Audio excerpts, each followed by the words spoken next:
vision statement tonight. Dr. Okay. Rapp? Yes, so our I statement this evening is I use resources in an effective and efficient way that serves others.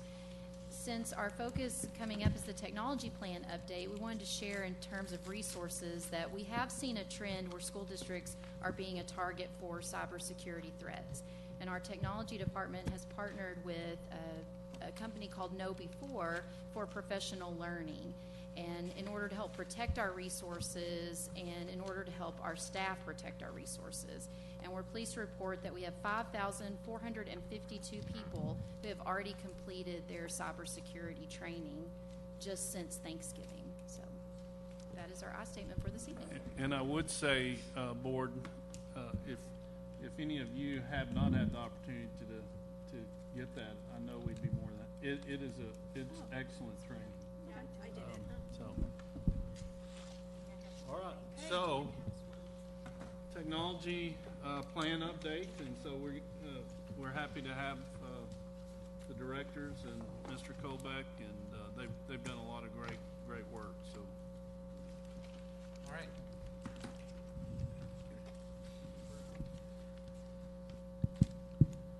All right. I think before we get started, I just want to thank all the trustees for taking the time to look at the tech plan monitoring document that was sent in and the questions that you had. Hopefully, as we go through tonight, we can hit on some of the questions that came in.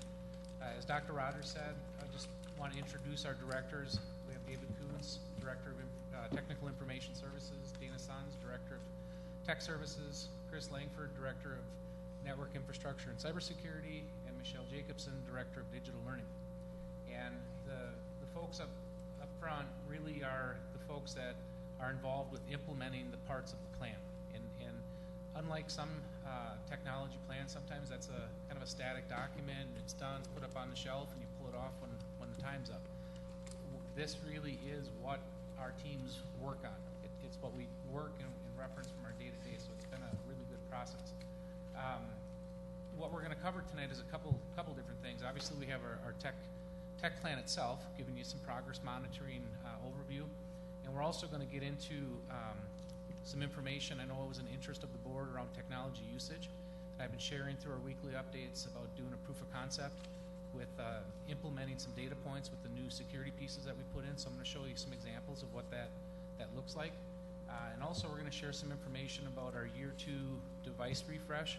And also, believe it or not, we have to start developing a new technology plan. So we're going to talk a little bit about that at the tail end.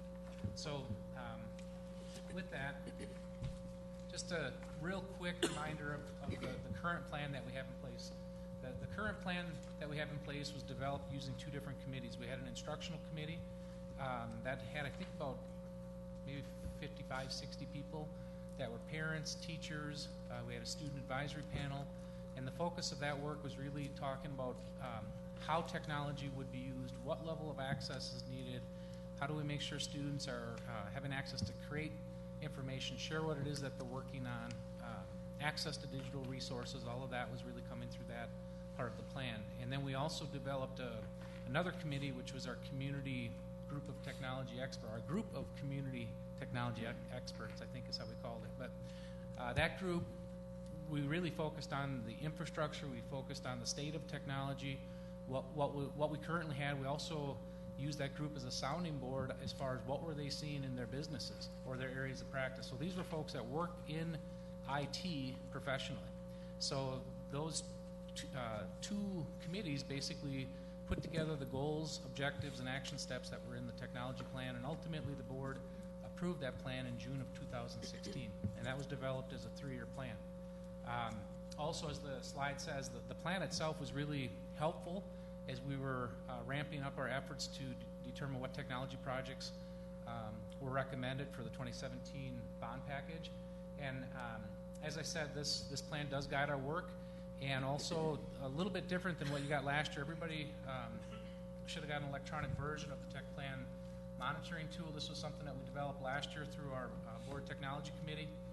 Last year we just really focused on the accomplishments.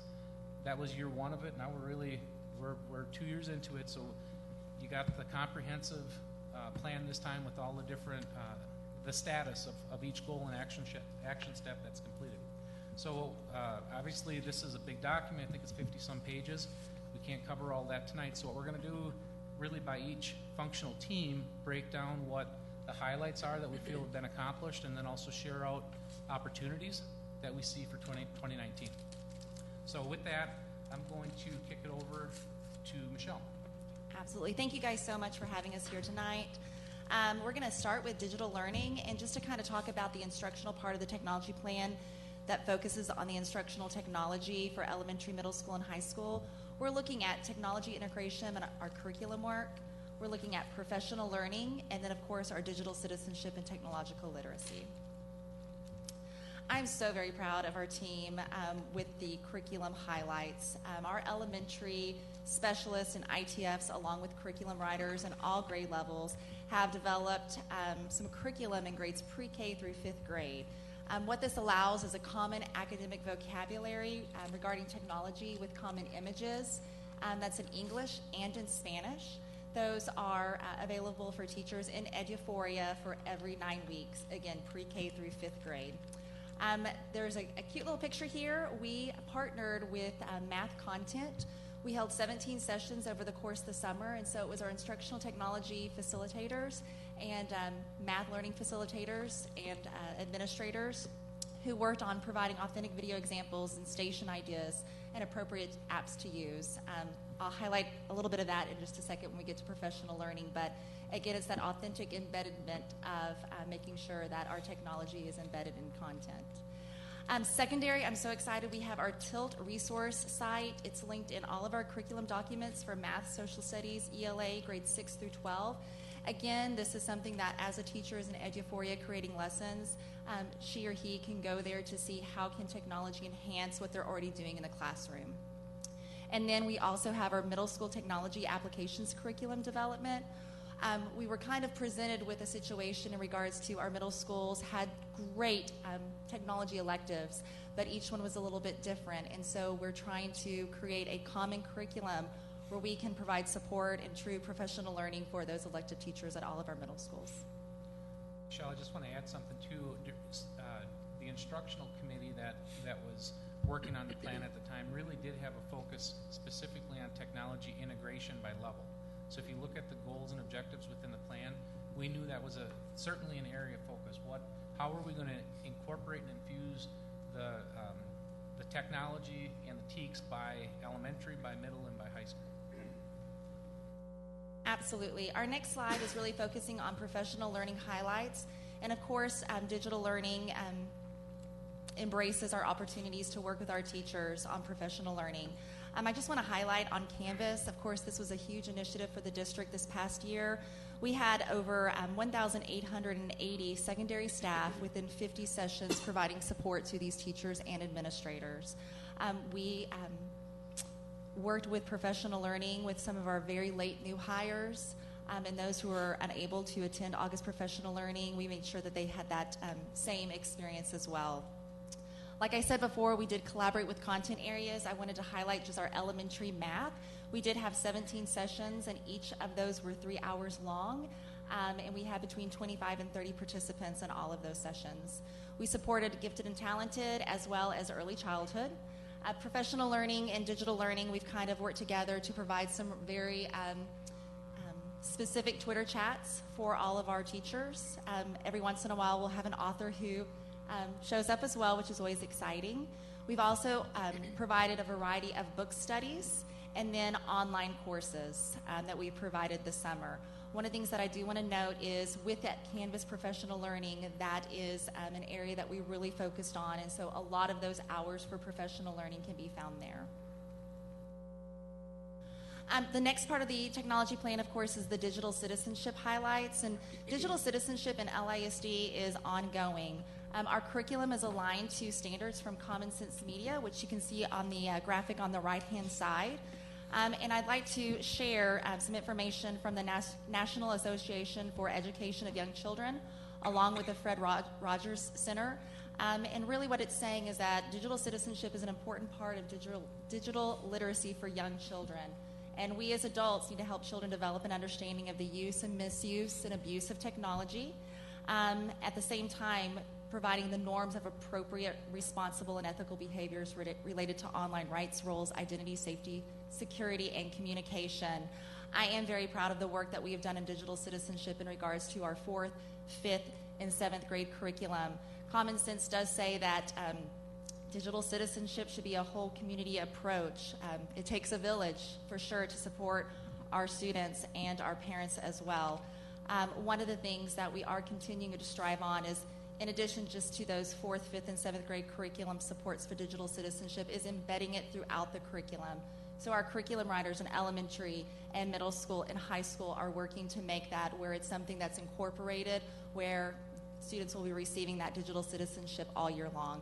It's something that we are still continuing to work on, but I'm very excited on the progress that we've made so far. I would just like to add one other piece too is, you know, we have the digital citizenship curriculum in place, but just working on a few issues with our guidance and counseling department, there's really a close overlap between what we're doing with our guidance and counseling curriculum and the digital citizenship. So when you talk about like appropriate behavior, expectations, norms, they really complement each other. So I think students are getting an opportunity to see this in multiple different ways, kind of with technology and without technology. Chris? Yeah, thank you. So for the technology infrastructure side of things, done a lot of big projects over the last year or so. One, we installed a new wireless system district-wide. It's over almost 6,000 access points, over 400 switches, installed at about 72 locations. We've also installed a new voice-over IP phone system at 53 locations. That's over 4,600 new phones that have been deployed district-wide. The reason that's only 53 is because the other 20 or so locations already had the new phone system, so they didn't need it. Going with that, we implemented a new district-wide 911 notification system.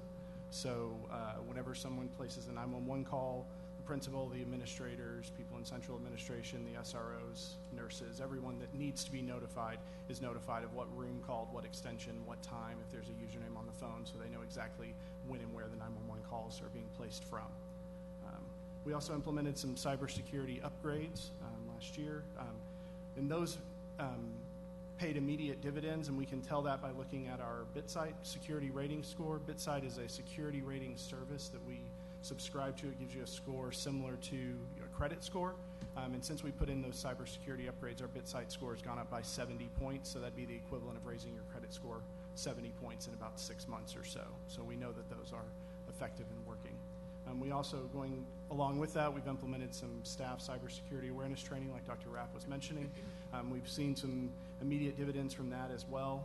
We did a baseline phish just to see how prone we were, and we've since done some subsequent simulated phishing tests for all staff, and we've decreased our phish prone percentage by over half from where we started. So we're not where we want to be, but we're making strides through the training and awareness that we're doing. Some of the opportunities that we have, we're in, right now we're working on designing our secondary data center that's going to be built into the new Josie Lane Elementary School. So we're in the design phase of that, working with new construction to design that. We're also in the design phases of our first stages of a redundant mesh wide area network. So what that's going to do is it's going to connect the 3 high schools that are on this side of the highway in a kind of a ring to where they're all connected to each other, and then connect the 2 high schools and the new elementary school, the Josie Lane facility, on the other side of the highway, so that if there is a fiber cut, then there's not nearly as much impact and downtime as there was before trying to start a redundant network. We're going to complete the data center and storage network upgrades. We're in process of the storage upgrades right now. We'll be bringing the network upgrades forward as an action item here in the next couple of months.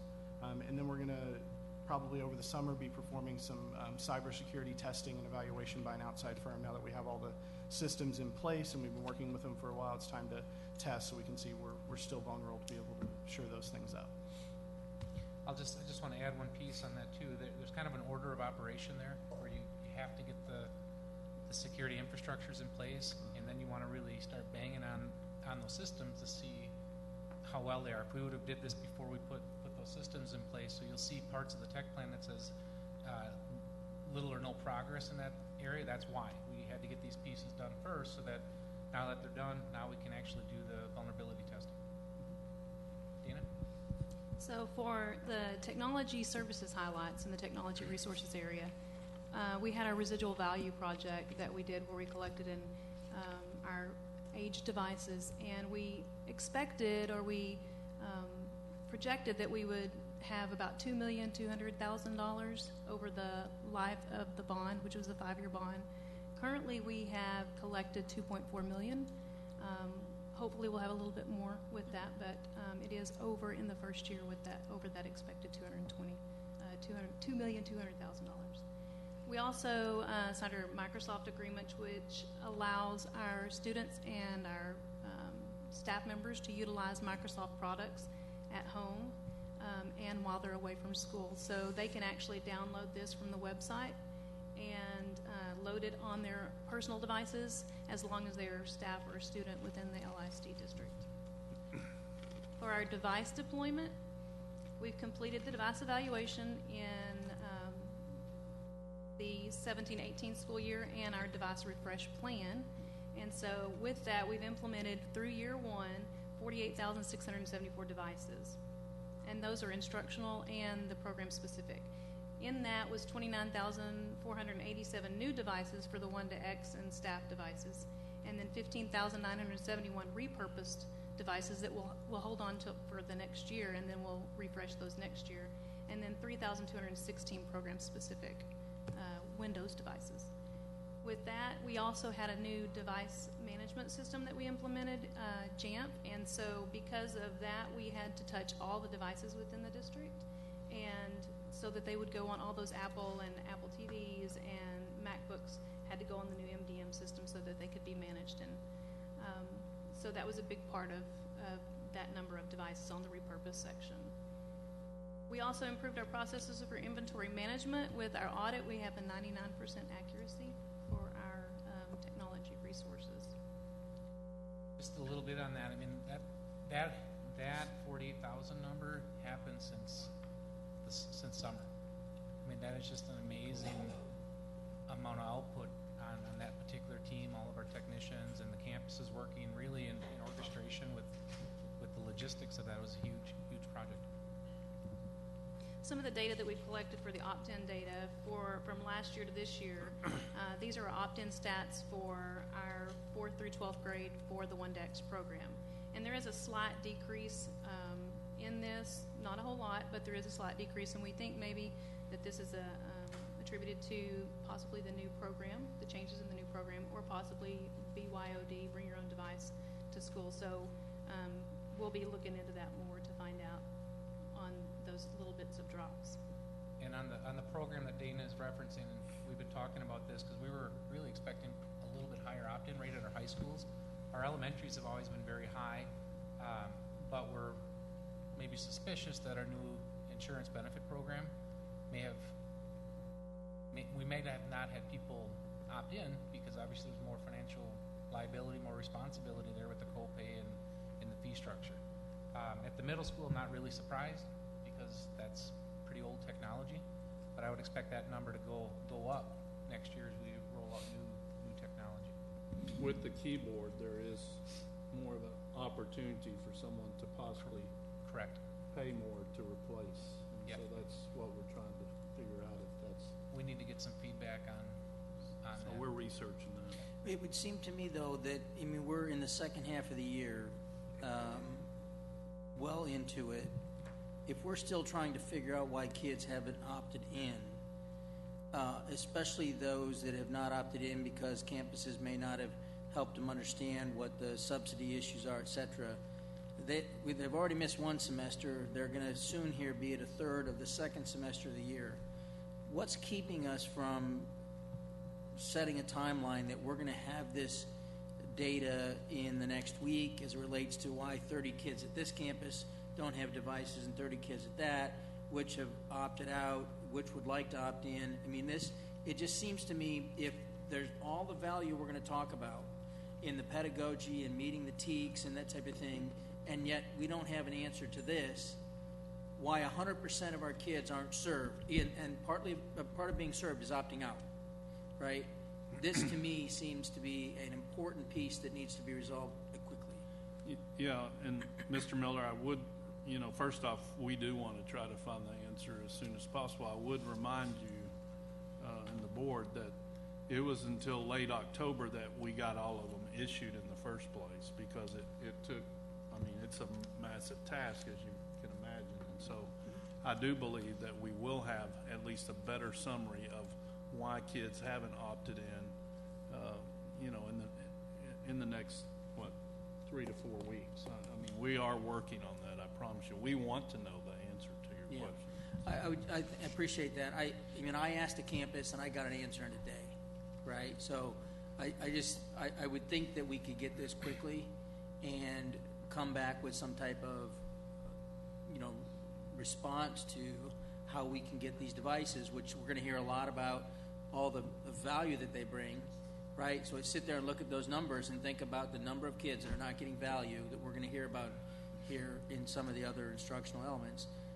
You know, time is of the essence. We are well into the second semester, and so for some kids, that's well into a year for them. Yeah, to piece one campus with 68 others is a little bit of the difficulty. I mean, because every campus has some different reasons why a kid may or may not opt in too. So Yeah. I get it. I promise you, it's something that we talked about as recent as earlier today. So I have a question, just real quick. So is this just for student devices only? Does this include campus devices? No, this is only student devices. Okay, so it doesn't take into account any devices that the No. campus No. may have? Correct. And this is 4th through 12th grade Yep. only. And this, just one other piece, this represents every student that at some point from the start of the school year till whenever we ran this report, you know, enrolled. So if they, you know, transferred or went someplace else, they're still in this data set. Okay. So there were seniors that graduated early count against us in that? she's asking, I'd I'm say sorry. let's come back. That's okay. I'm Let's sorry. get through the present, and then Okay. it's a good question. Yeah. So there are reasons for that data for the decrease, and like I said, some of that could be bring your own device. A percentage of those may be students that have their own devices that they bring in, because we do open that up. They can log in with their own login accounts and see the same things on the network that students would with their iPad on the One2X program. Okay, so opportunities for coming up for technology resources. We're going to complete the year 2 bond projects. Part of that is the One2X program deployment for 2019-20 for 7th, 8th, and 9th graders. Those would have been 6th, 7th, and 8th this year. Our classroom set iPad deployment for PK through 3. Those devices will be replaced. And the district-wide zone printing project that's coming up that you'll hear about pretty soon. Those Next things will week. yes, yes. And another residual value sale. We're developing and a plan for district-wide end-of-life Apple products that we hope to bring up to be able to do the same thing we've done with our residual value this year. And our focus on continual service improvement process, that's going to be a big focus for us. We want to make sure that our customer service is good, that our response times are good, that our friendliness, commitment, resource stewardship, all those things that we need to be focusing on, that we're hitting the mark, and if we're not, making sure that we have improvement processes in place to do that. David? All right, in the areas of data and privacy, we've had several accomplishments this past year, and I'm really just going to speak to a couple of these and highlight them in more detail. First of all, I want to talk about the online course description guide. So this past year, the technology team collaborated extensively with the guidance and counseling team on the process undertaken to develop our course description guide. In prior years, it was a very manual, tedious process which involved basically word processing and updating a course description guide that was then exported to a PDF and posted online and printed in hard copy and distributed to campuses, staff, students, and parents.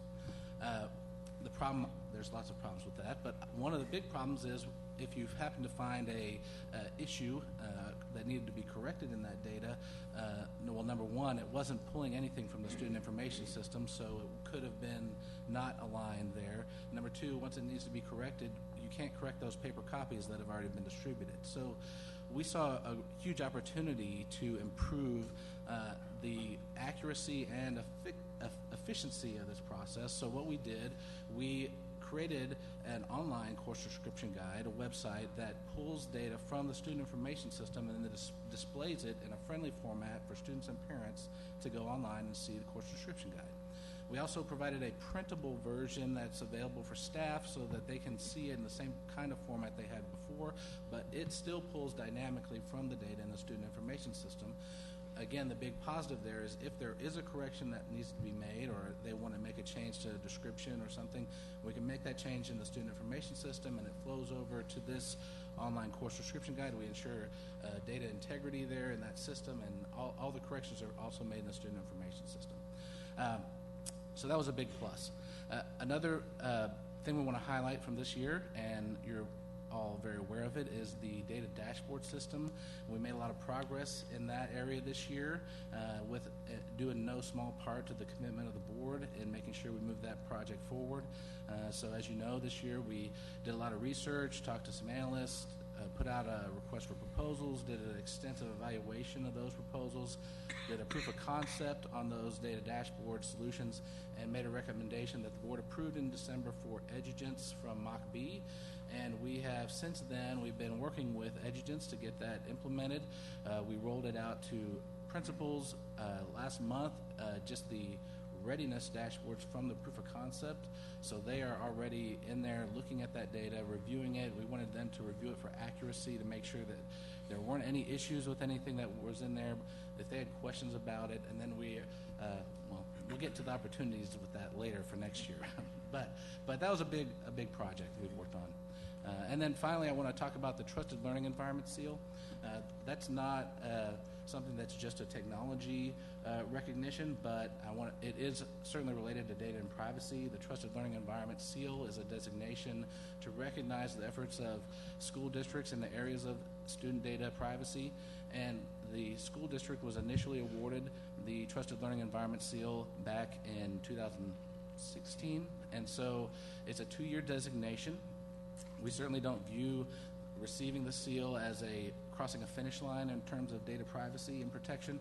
It's more a recognition that we are moving in the right direction and meeting certain standards with regards to the Trusted Learning Environment framework that's defined with 25 best practices and practice areas that are defined on how we need to be treating data. And so the school district had a 2-year designation, and we renewed that this year. We submitted a renewal application back in September, and we were notified in January that we had been approved. So we have received our renewal. So we are valid recipients of the Trusted Learning Environment Seal through January of 2021 now. And so there's less than 20 school districts nationwide that have received this designation, and there's 3 in the state of Texas. Lewisville ISD was the first one, and then we've been joined by Round Rock ISD and Cypress Fairbanks ISD most recently. So, Mr. Kovac, why don't you, I know the board's anxious about this, so why don't you tell them a little bit about the next steps with the data dashboard as far as when they can. Sure. So, as David mentioned, the principals have had a chance to see this a couple weeks back. There's going to be a communication coming out soon, in the next day or two. I think we're targeting.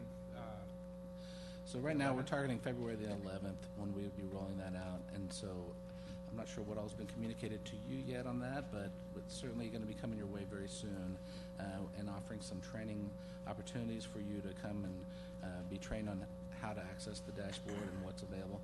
We're kind of skipping ahead because that's what I'm going to hit on my opportunity slide, but it's okay.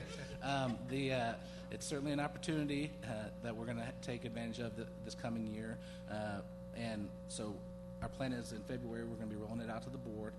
You'll get your hands on it. We'll be initially rolling out that initial proof of concept, those dashboards, so we'll see that first. Our plan is we're working with the vendor to get the full dashboard solution ready, and we're going to be planning on launching that hopefully at the Thrive conference, so that we can provide extensive training to principals and campus administrators on how they can look at the data, what they would want to see, and so we're working with the vendor on how to best roll that out, but that's kind of our plan, is hoping that that will be a good time frame. Yeah, and as David's mentioning, the proof of concept, that was really aligned to the district superintendent goals. So if you look at the college career readiness elements that were in there, that's what will be rolled out at that initial training. All right, so in terms of opportunities, obviously the data dashboard was a huge opportunity, so we're not going to talk about that one again, unless you want to. But I do want to talk about the course description guide again, because this past year we worked one direction. It was flowing the data from the student information system to the course description guide. But we want to really have this full life cycle of data, where when a new course wants to be requested to be added to a campus, or maybe we're creating a new course, or if somebody finds something they want changed about a course, maybe this credit, they see the credits aren't right, or GPA level is wrong, or something. What we want, our prerequisite needs to be added. What we want to do is have a approval workflow process that is electronic and structured and defined, so that they can go online. Campus administrators and curriculum specialists can go on through this portal, make their requested changes. It flows through an approval workflow process to everyone that needs to see it. Once it's finally approved, that data flows back into the student information system, so those changes get reflected there. And then again, like I said before, show up in the course description guide. So everything is just constantly accurate and up to date. So phase one was flowing the data from the student information system out to the course description guide. Phase two is this year. We're working on flowing that approval workflow of any changes back into the student information system. David, I just want to add one other piece with that. We also see an opportunity to complement that work with the work of the efficiency team.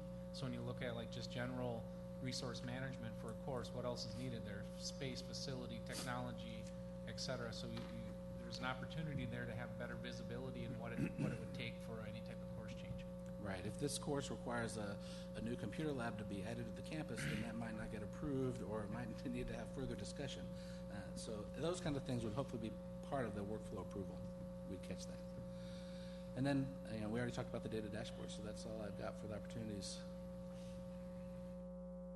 All right, so we're going to move on to our technology usage analytics. So in our last conversation about this, one of the items that I had shared that when you look at analytics, it's really tough to say, especially in iOS, to say, here's how much an app's being used. And that's some of that's by design, really by Apple, how they sandbox apps and how it's done for security. And I had shared with the board the real value data is really on how it's being used online, because on almost all cases, a device is going to be making a call to the internet. And I had shared before, our limitation is identity. Previously, all of that went into one big data pool, and it didn't have the device, it didn't have the user, we couldn't discern which campus, what level, none of that. So as we've been rolling out these different elements for our security system, we've been putting, processes in place to hook the security elements into the identity. So as Dana shared, as we roll out these new devices, we implemented identity for when they're on campus. So it's basically logging now the user, the device, and it's also picking up the integration with Active Directory. So if you look at it, there's not one, smoking gun, so to speak, on one system that has all the data. And this is massive, massive, massive amounts of data when you think about that many devices. So what we ended up working through is basically trying to answer some simple questions. So if we wanted to know who is using a device, we needed to look at our Active Directory, which would have our district username and password, our mobile device management system, which is Jamf. And then really with that, Jamf actually gets populated with data that comes out of our inventory system. So that's actually another data point there. Content Keeper has all the log data on the traffic side and the quantity, and then Cisco's Identity Services Engine actually matches up the user being on the network. So a lot of data points there to say who's using a device. And then if we want to ask when is the device being used, we have to look at Content Keeper, because that's going to have different log data, and some of that might be during the day in the district, and some of it might be at home. So we've been working through the when part, which really answers the content keeper piece, gets at the when, and it also gets at the who, because what we had before when devices left the district, that all that traffic came back on one address, and we could never discern that. So what we ended up doing is we've been working with Content Keeper to roll out what they're calling their Content Keeper mobility. And what that is basically the device, it's a profile, the device detects, oh, I'm not on LISD network, it automatically creates a secure virtual private network tunnel back, captures the user, captures the device, and we're actually getting that data when it's not on our network. And that's important because of a couple things. I know this, we've talked a lot about identity, but this is also a great security thing. Because when you start looking at open networks and you look at the risks of connecting to an open network, you really should have a secure encrypted tunnel back, and this actually allows students to have that secure encrypted connection when they're off the network. It also basically eliminates the tamper-proofing where students, if they want to use a anonymous proxy, they want to install their own VPN, the device just quits working. So it solved a lot of different problems, but on this case, it really helped us get the identity piece that we were missing. And then asking the question, how much is it being used? We have to quantify that really in MEG, and I'll show you bandwidth, basically. I'll show you what that would look like. And then what devices are being used, that comes back to TipWeb and our MDM. And then where is back to Content Keeper when they're off network, and then ICE when they're in network. And basically, like I said, each of these are massive, massive sets of data in log files. So what we're doing is we're basically dumping that and we're aggregating it into a system called Splunk. In Splunk, it's a great IT name, but basically what that is it's a engine that can structure that data so that we can actually get meaningful data out of it in visualizations. Okay, so it's kind of complex, similar to what we did with the dashboard. We did a proof of concept. We did the same thing through this solution. So here's an example, and this is snapshot data. And at this point, we only had, I think, 8 or 9 campuses with the VPN piece on. So here's an example of percentage of devices used today, 87%. So it's looking at the log data out of our MDM and saying, is that device checking into the MDM? Is it on? Is it being used? And then average bandwidth per student, 98 meg. So what it's doing is with that session, every single session is capturing not only the URL, but actually how much bandwidth is being used while they're in that session. And it aggregates that back up. So that can give us a data point like this. So now if you actually take that and apply it back out and say, well, how is it being used? So what we've done is when devices are used, how is it being used? I know this is a little bit hard to see, but this is categorical internet usage. So there's categories in Content Keeper, for example, in the education category. Plus, we know all of our different URLs that we use for digital resources that are in our LHub. And over the years, we've whitelisted educational apps that we have specifically saying, hey, these are education apps. We got to make sure we're not blocking them. We added all of those into the pool of educational. So when you look at this shows that big, large red, I think this is on right here. This big, large red section is in that educational space. So this Brian, is really, is that tracking them while they're on the district network? yes, and home. So Content Keeper can now make a determination of what the app they're on an open network, and Yes. that's indicating 80% of the usage is education. Yes. So, and I'll break this Or down. I don't think it's 80%, but it's. Well, I'm it's just looking at the probably- red yeah. and looking across it day over day Oh, and it's- saying, you know, if you're at 400,000, you got 250. I would say, 80 to 85%. It's fairly high. It's a higher number than we ever have seen. But what you said was what we've done is taken our educational apps and put them into a category in Content Keeper that is education. Yes. Okay. And it's a new Content Keeper mobility system that we didn't have That we did not have before. previous. Yeah. We didn't have. So now this is really looking at the whole pool of how is it being used. Then as we advance that, now you can look at it through another lens and say, well, how does that look by campus? So you could actually think of this just like the dashboard. For those that saw the demos, you can apply filters and you can pick and choose. Obviously, it's a little slow because this is consuming over 50 gigs of data per day, so that it's a lot of data. But now you could actually filter that by campus, by educational use. You could actually set some benchmarks or goals around this if you wanted to. Same thing here. So now if you wanted to look at this combined usage, daily or average daily bandwidth per student by campus, you could look at usage at home, at school. This is at home and school combined.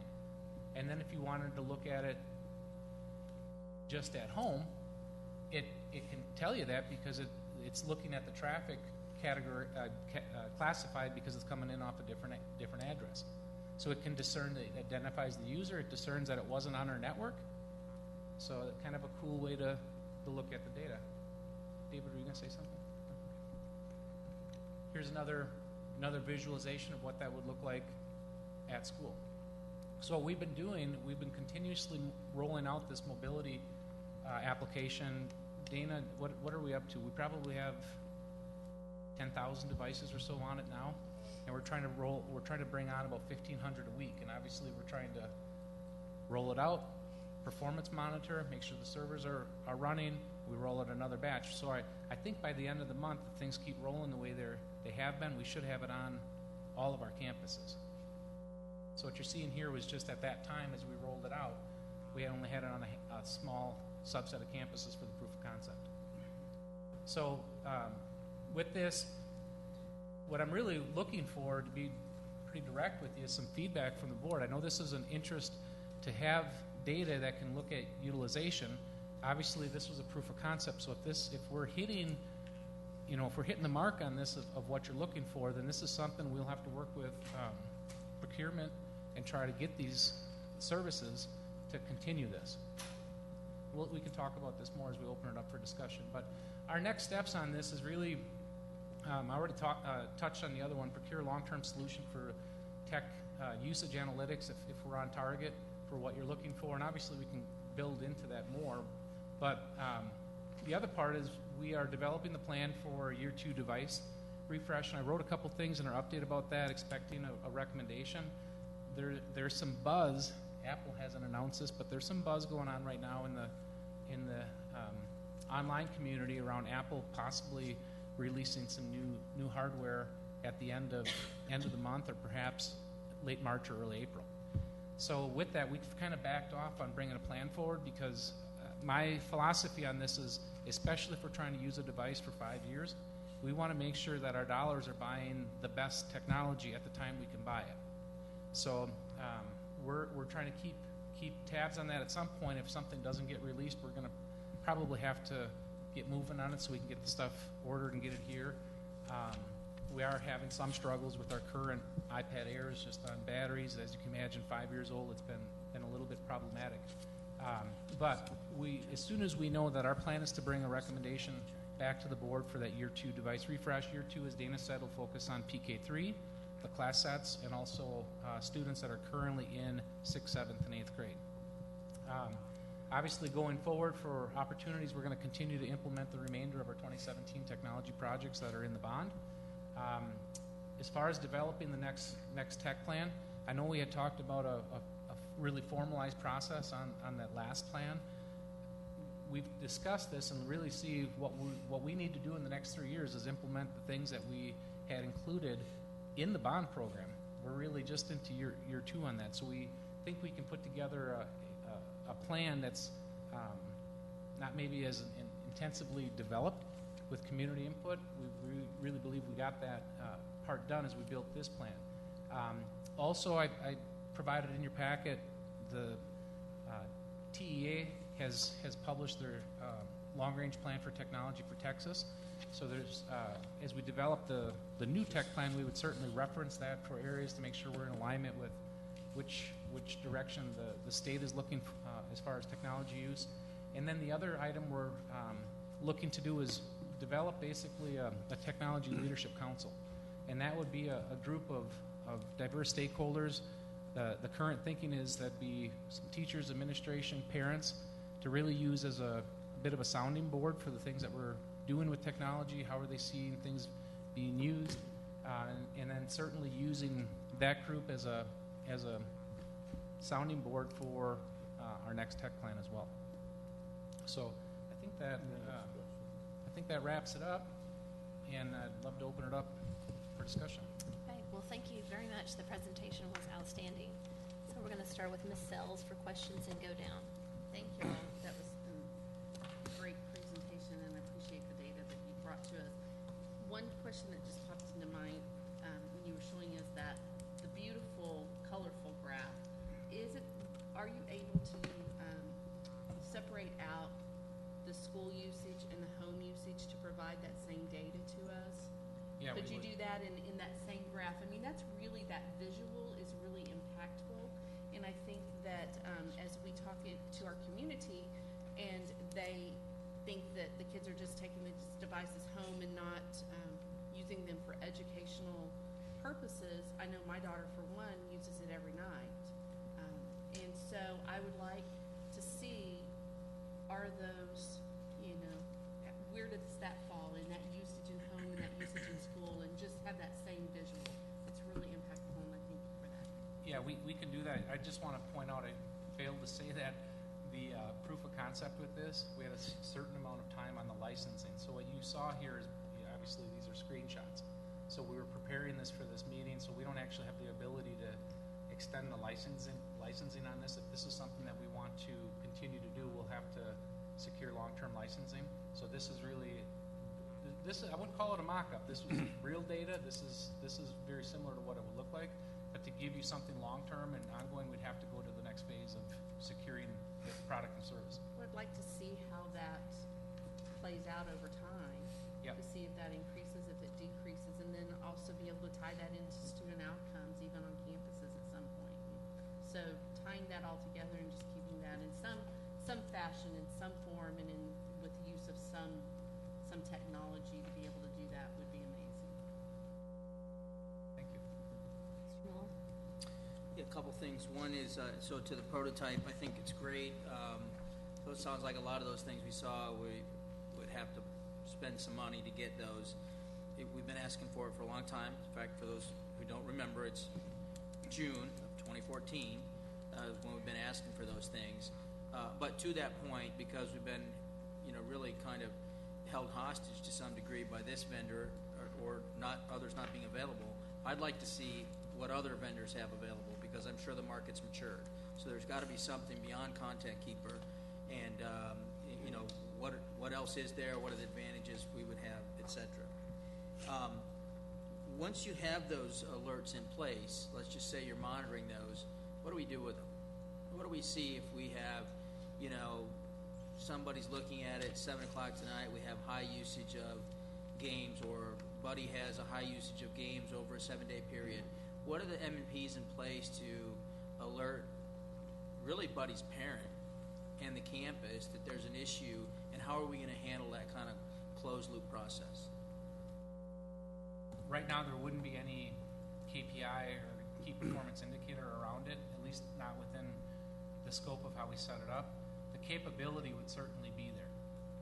You just have to set thresholds around it and set up notification. I think what we were looking at on this is using this as data to help, one, inform the board, for one, but also look at really our adoption and guide professional learning and have conversations at the campus level. I've talked to a couple principals about this as well, and they said that's kind of one of the harder pieces. They don't have really good data to look at how technology is being used or where. So I think those reports like this, just like we provide right now, for example, our inventory reports, campuses get those every single day, and they can download them and look at them. I think we could do the same thing here, where maybe it's not alerting, but they would actually look at that data over time. But we could look at setting thresholds around alerts if we wanted to. And Brian, when you showed some of the comparison between the campuses, I mean, certainly we or the campus or whatever, if I see a high spike of use during home time at a particular campus over a longer period of time, and then I look at the multicolored part and see that half of it's non-educational, I mean, I could certainly let the parents of that campus know, hey, we have this kind of data, you know, you might want to check your, I mean, that's Yeah. feasible, right? Yep, and I think the other part we've talked about, I mean, this I just want to clarify, it wasn't in the scope of the proof of concept, but looking at this data more regularly now that we have identity and now that we have better visibility in the traffic and what it is, to the point where we can actually look at, let's say it's kind of that 80-20 or maybe even 90-10 rule. Higher part of your percentage of use might be in only 10% of sites. So if you start looking at it and say, wow, this really has a good educational use case, then we could put that back into our educational category. So I think what would happen with this as well is us actually analyzing traffic more and say, is this educational or not, and put it in the right category. So I think our ability to grow those categories would allow us to have even better data. This was a very rough approach with the framework. Yeah, I think it's a good prototype. I think if it stays in IT, we fail, right? We have to.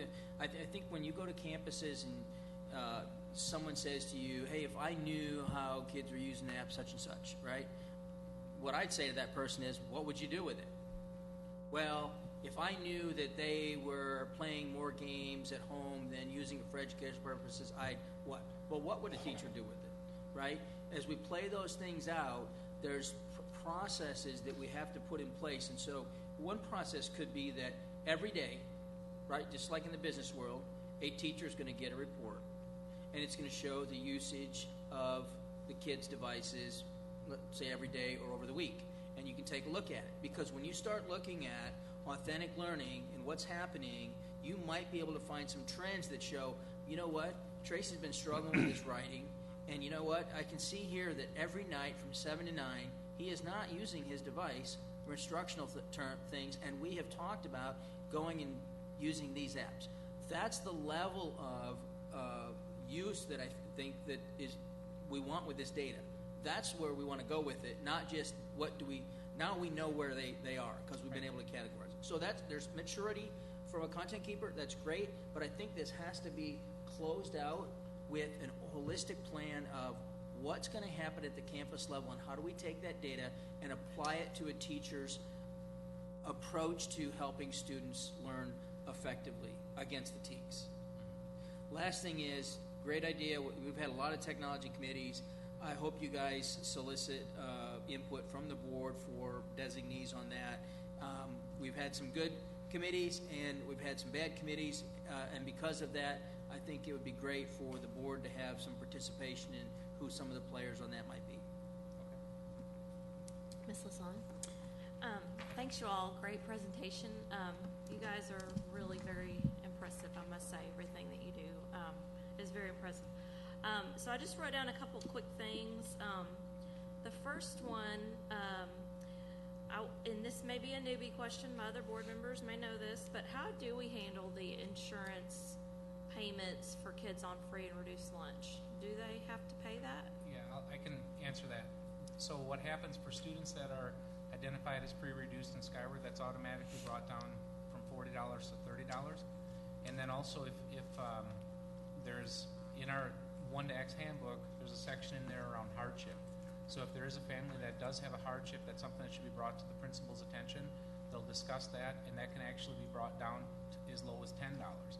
And then sometimes that even comes down to a payment plan of $1 a month or something like that. Okay. So we've really kind of settled when there's a real hardship, we're trying to at least have a floor of $10. And where that is coming from is just making sure there's some weight in the game on this, so to speak. Responsibility Yep. for the device. Gotcha. Yep. Mhm. And we've had some really extreme cases. I know, for example, when Hurricane Harvey came through, we had displaced families where it was waived, but that is very rare. And people do take advantage of these hardships and stuff, I'm sure. Oh, and the absolutely. principal. Okay. Yes. Second thing, and you may have sent this to us, and if you have, I apologize, but I would really love to see exactly the Trusted Learning Environment seal.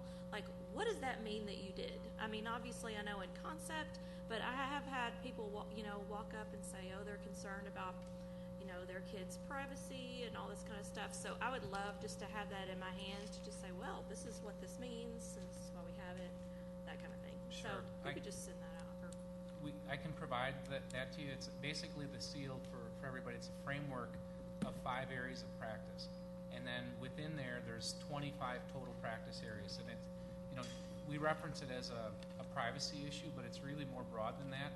It looks at leadership. It looks at, are we discussing areas of around privacy? Do we have business processes in procurement?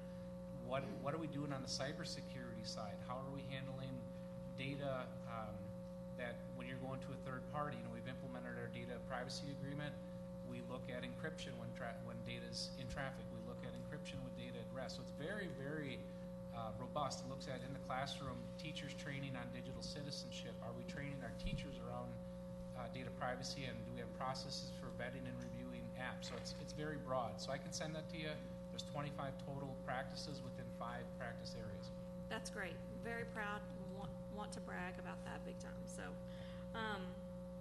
the second thing I just wanted to say, just publicly, kudos to you guys for getting us back well, you know, over $2 million on the old devices. I mean, it just still floors me. I mean, I know we thought that was going to come, but it just still floors me that we were able to get that money. I mean, that's really great. And the last thing is that Microsoft agreement. I kind of had heard of that before. I would love it if we could somehow publicize that a little bit more, because I think that is I don't know what you guys think, but I mean, I don't think most people know about that, to be quite honest. And I know when I saw that, I was like, oh yeah. So I think more people would take advantage of it if they were more aware of it. So, you know, and hopefully it wouldn't create too much more work for y'all calling up going, how do I do this? You know, but I think that if it's something that we offer, I think that we ought to push it out there. Okay. Yeah, we can beef up our communication around that. You know, maybe once or twice a year. Hey, this is available, you know, kind of thing. But anyway, thanks. Y'all do a great job. President. I agree with Ms. Lassagne. You all are a very impressive group. I have some questions on the digital citizenship and embedding that in the curriculum, because I think that you could tell from our questions that we posed before this that we were all very interested in that digital citizenship being more than just a few grade levels.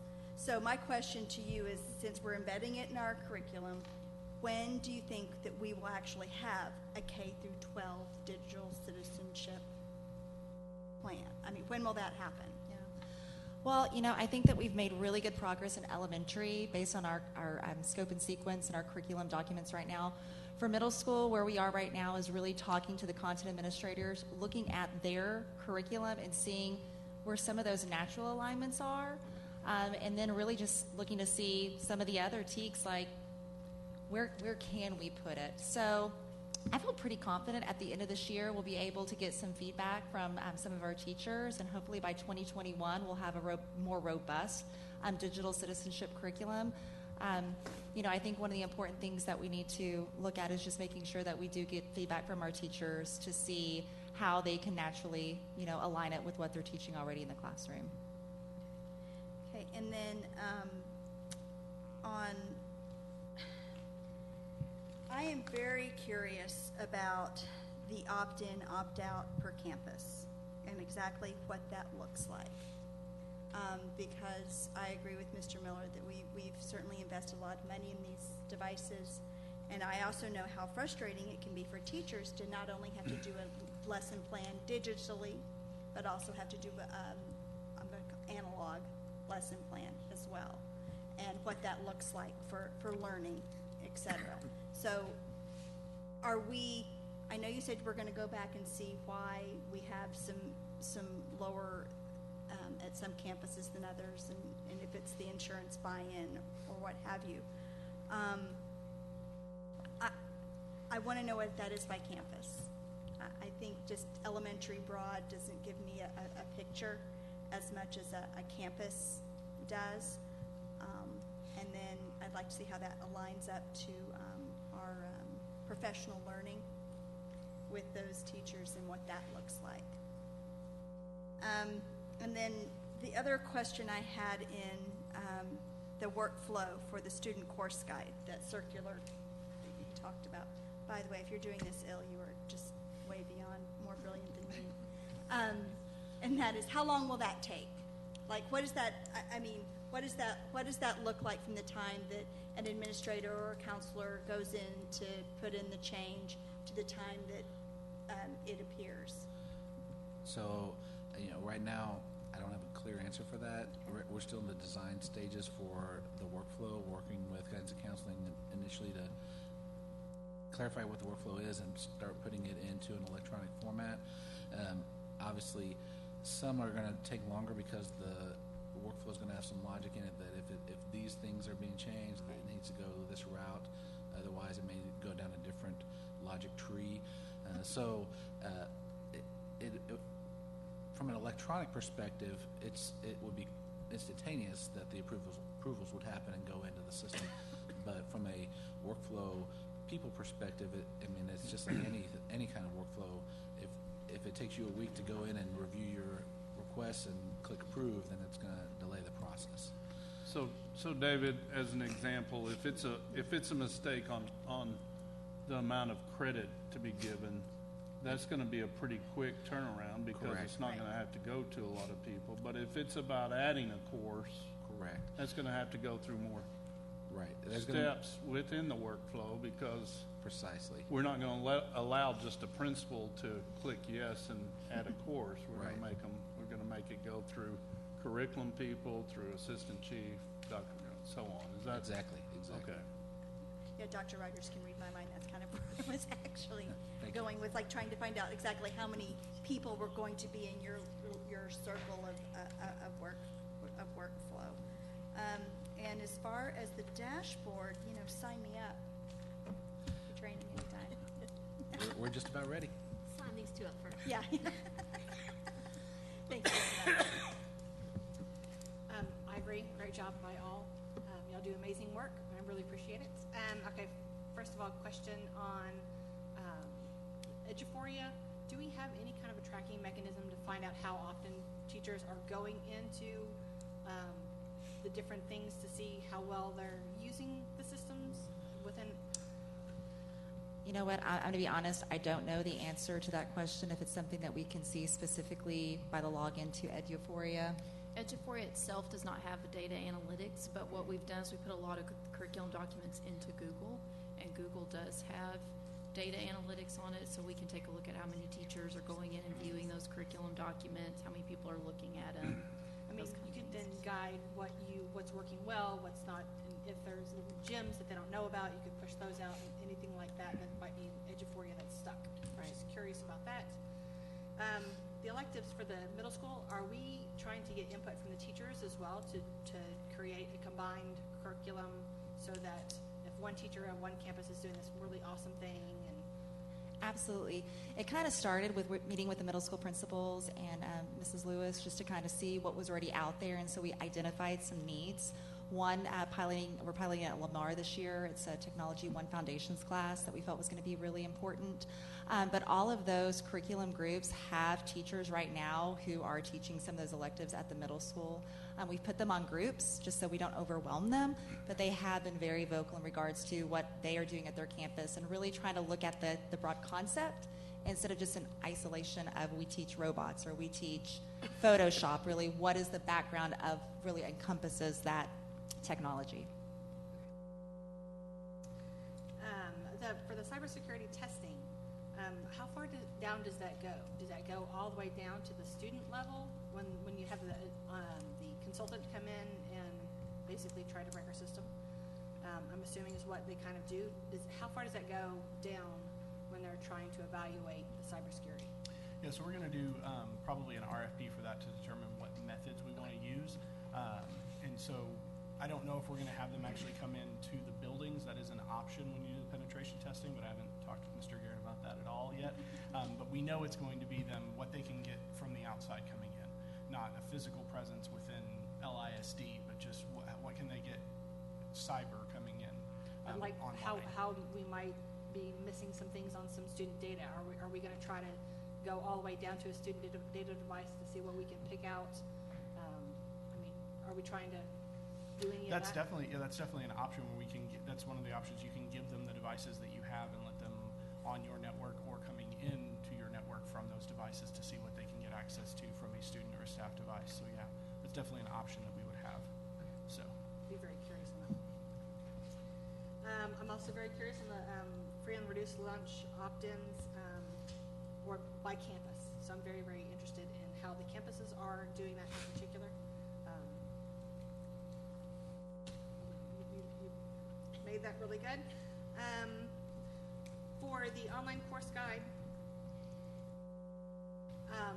circle, are y'all also looking at the ed specifications? Because if you're looking at the efficiency team and things that would be required in the course, the ed specs probably have a really good description.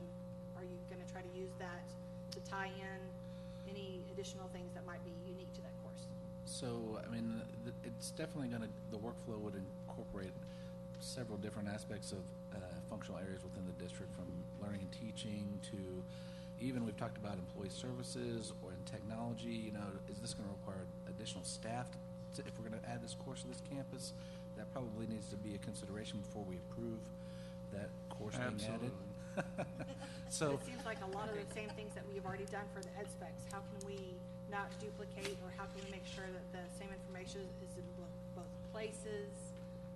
We can certainly look at trying to incorporate that, because I agree, we don't want to make it more work. We want to work smarter, not harder. So yeah, if it's there, then we can look at trying to tie it in. Or then just bring the ed specs into, I'm not sure. Yeah, I think that's complicating it, to be honest with you. That's not needed, because there aren't going to be many. There may be a few requests that might ask for the alteration of a space, or for the, you know, we don't have money set aside to build a new space for some new class. So I think, you know, if Jason Hughes and Facility Services, or if I have to sign off on, I mean, we'll certainly use the ed specs to compare. Anyway, we'll certainly take that into consideration. Okay. And then on the dashboard, love the new dashboard. That's an awesome idea. I do agree with Ms. Sells, I think, who said she would like it broken out into school day and at home usage, or actually I'd like it probably all three: total, school day, and home, and also definitely a delineation as to what some of these examples might be helpful for us, because business, one of them is with business. I imagine some of those could possibly be used as a educational application. I actually tried to review some of that log data, and because some of the categories are a little bit, you know, what is this? So I think the business ended up being it may have been some advertising type sites that were questionable. So I felt like we'll just leave them as their own separate category, and that was what Content Keeper had categorized them as. So that's why it's And why is advertising so high? I'm not sure. So is that clicking No, on? every time you think about when you go to a website like MSN or CNN, you see ads on every page that you go to. It's pulling those ads from not from CNN, but from the ad networks that they come from. So all of those are categorized as an advertising website that it's loading when it's just loading an ad on a page. Even if no one clicks on it or anything, just seeing the ad is counted as an advertising page. Okay. So it's not student usage of that category. No, it's just the percentage of the total traffic is coming from that category. But can student usage drive the higher presentation of those pages based on how they're using the browser? The advertisements on most websites they're not static. They might be, it depends on whether they have tracking turned on the browser, various things.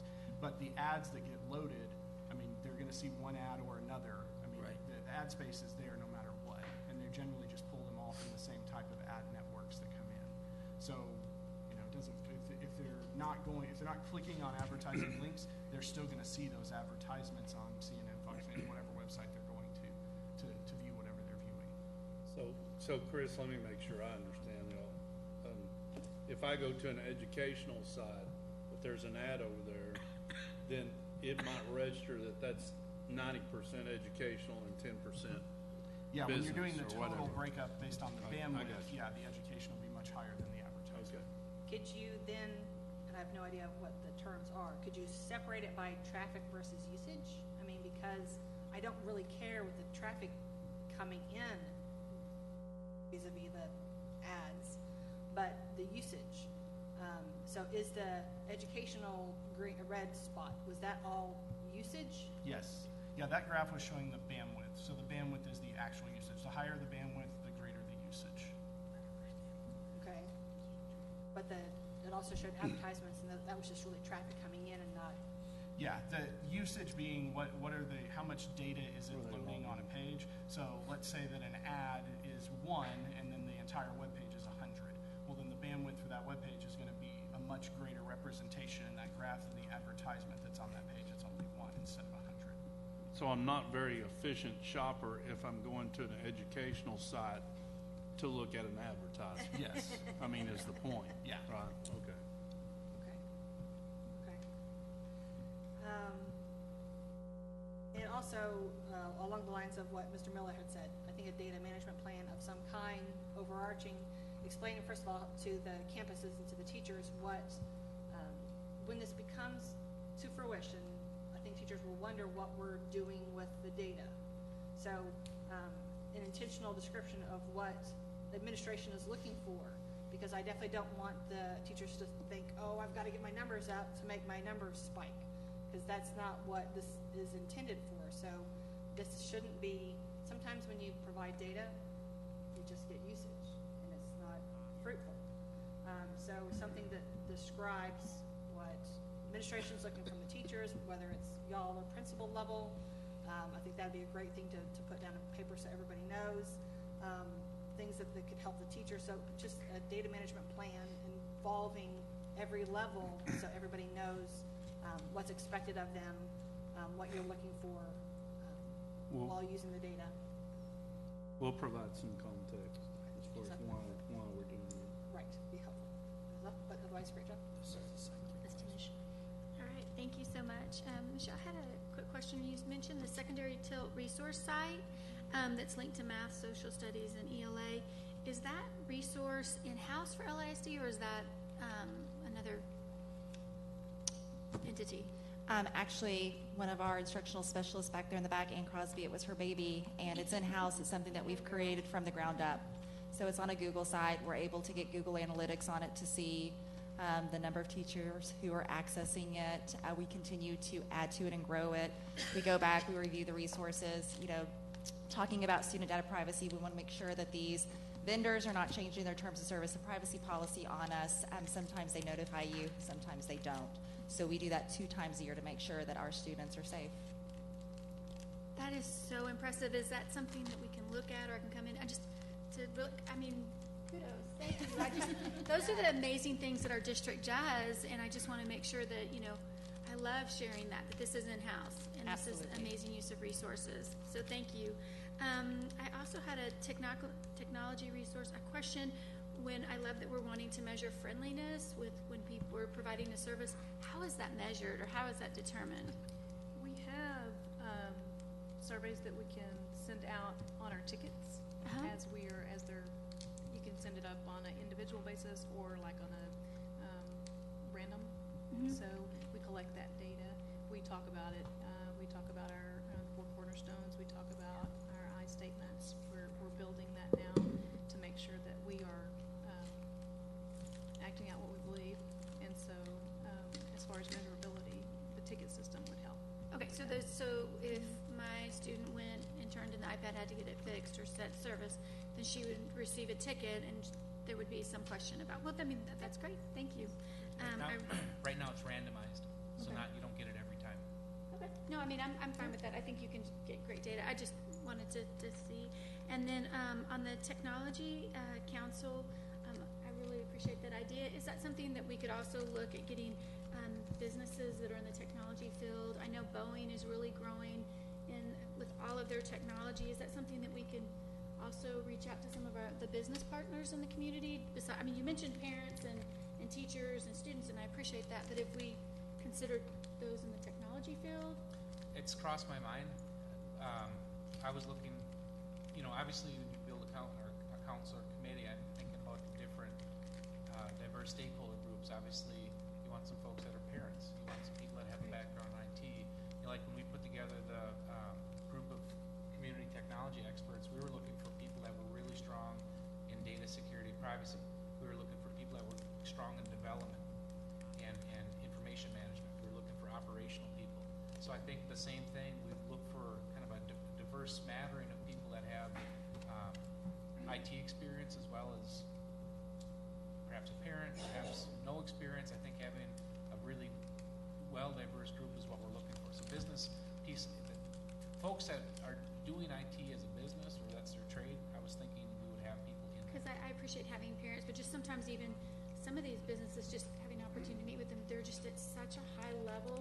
I think you just even having somebody in the room that maybe hears things that we wouldn't necessarily know today, but they're hearing about it because of their industry. And it's a great way to bring them into LISD to partner with us. I'm always looking for that, as you know. And I just agree, again, with what echoing. I really would like to know the difference between why people aren't opting in, if it's because they have their own device or if there's another reason why. I just surprised at the 81%. That just seems, because I mean, like literally my daughter told me, I think she's like, I want to bring this iPad to college. So I'm just surprised that there's not more that I'd like to know the thought process. And I know that's been, so thank you. Did anyone think of any final questions? I misunderstood. I thought we were asking one Oh, question. yeah. So Yeah, that's yeah. so So I Ms. had Sells. a whole list No, here. go ahead, Ms. Sells. But and they were just really comments.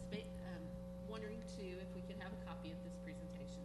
Would love to have that, and then also just weighing in on the opt-out process. Wanting to make sure that that's scientific and not conjecture. That we're just not asking someone their opinion. That we're actually collecting data on why people are opting out, and that we're not just making those assumptions. And then I want to also the Technology Leadership Council, if we could have some kind of input in there, and then they will be, and because you had at the first slide talked about the committee that drove kind of the development of that first plan, and so I want to make sure just to verify with you that then that council then would be in place of those two committees, or would you still bring in other committees for the development of that new plan, or? Our current thinking was not to form new committees, and I think the purpose of the council is not just for the purpose of the technology plan. I think what we're talking about is an ongoing group of people that they might even have like a term that we're looking to refresh people over time, but just having a constant feedback mechanism from diverse stakeholders. So I think that group would certainly help give us some feedback on the plan that we develop, but I think with what we have in place that is in the current plan, that's in the current bond, I think we're pretty clear on what we need to do in the next 3 years. And there's already, plans in motion for it. So I think other areas that are concerns about opt-in, concerns about at-home use, stuff like that, that's where I think that input would really help us from that stakeholder group. But as far as the infrastructure, the rollout, the things that we have in place, that's pretty solid. Thank you for that clarification. And then just my last comment. I know the heart of our teachers, and I just want to make sure that in all of this, collection of data, and if we share this with them, that we make sure that they know that our purposes are not for discipline, but for development. And so just making sure that they are understanding of that. Mr. Miller, did you have Yeah, another question? two things quick. I want to go back to opt-in. I just want to make sure we're not over-engineering this. I mean, I think it's as simple as principal, how many kids didn't opt in? Why didn't they opt in? I went and read the document, and honestly, guys, everybody should read the document and ask yourself, if you're in a predicament, how does it read to you? So you have to have, I'm on free and subsidized lunches. Now, kids really know that, right? But that's pretty easy. Parents can get into that. But a parent has to come acknowledge a hardship. And it seems to me, in an ambassadorial role, that a principal or an AP that reaches out in a loving way and says, hey, your student doesn't have a device, and everyone else in the fourth grade class does. Are you comfortable with that, or is there something we can do to help you get that? And the parent says, I couldn't do the $20 a month. And then we say, oh, there's a way to do it. I think this is not a week's project. I think this is a matter of days, a few phone calls, 69 phone calls, and we can figure out why kids don't have the devices. Because what's happening is those kids are learning. And those of us who mentor young boys, we see it, the difference in those boys who have the devices and don't. So I would just say that that's one where I don't know why it's coming across as like this is getting really hard to get, because I think that if we, again, put ourselves in reading that document, and would you like to have to go in and say, I have a hardship? So, the words are used, right? Just there's ways for that to be done delicately, and that's people reaching out in a kind and loving way. The second thing is that we didn't talk about is the Sprint 1 million. This is in the state's technology plan where they have the wireless access for kids who can't get it. Deloitte says by 2030, 100% of people will be untethered. So we've talked about this. It's in your initial plan. Where are we at as it relates to adoption, number of students utilizing that plan? Yeah, we have over 300 students at the high schools that are using the Sprint 1 million plan, and that's for the combined year 1, year 2 that we rolled out. We're in the second year of that program, and they're sending us all the details for year 3 of that. And the way we track that is through the way we identify students is we work with the campuses. There's a person that's responsible for it at each high school campus. We work with those individuals, and then we also, in the Skyward form, when the students register, there's a section over at-home internet access, and so it asks on the form, do you have internet access at home, yes or no, and then the representatives at the campuses get a report at the beginning of the year and throughout the first semester, really, where they can identify those students. I send them the spreadsheet every week that says these are the students who in the Skyward form have said they don't have home internet access. They can reach out to them and see if they're interested in the Sprint 1 million project, and then we register a hotspot form and get it to the campus so they can have it. Okay, perfect. So where are we at, though, on going after Sprint or other carriers with MDUs, right? So if we took that 300, I bet that 300 there's a portion of those that have a concentration at a specific multiple dwelling unit, apartment complex, right? And so Sprint could look at that. There's more cost-effective ways for them to do it. They give them a device today, a little box. A hotspot, yeah.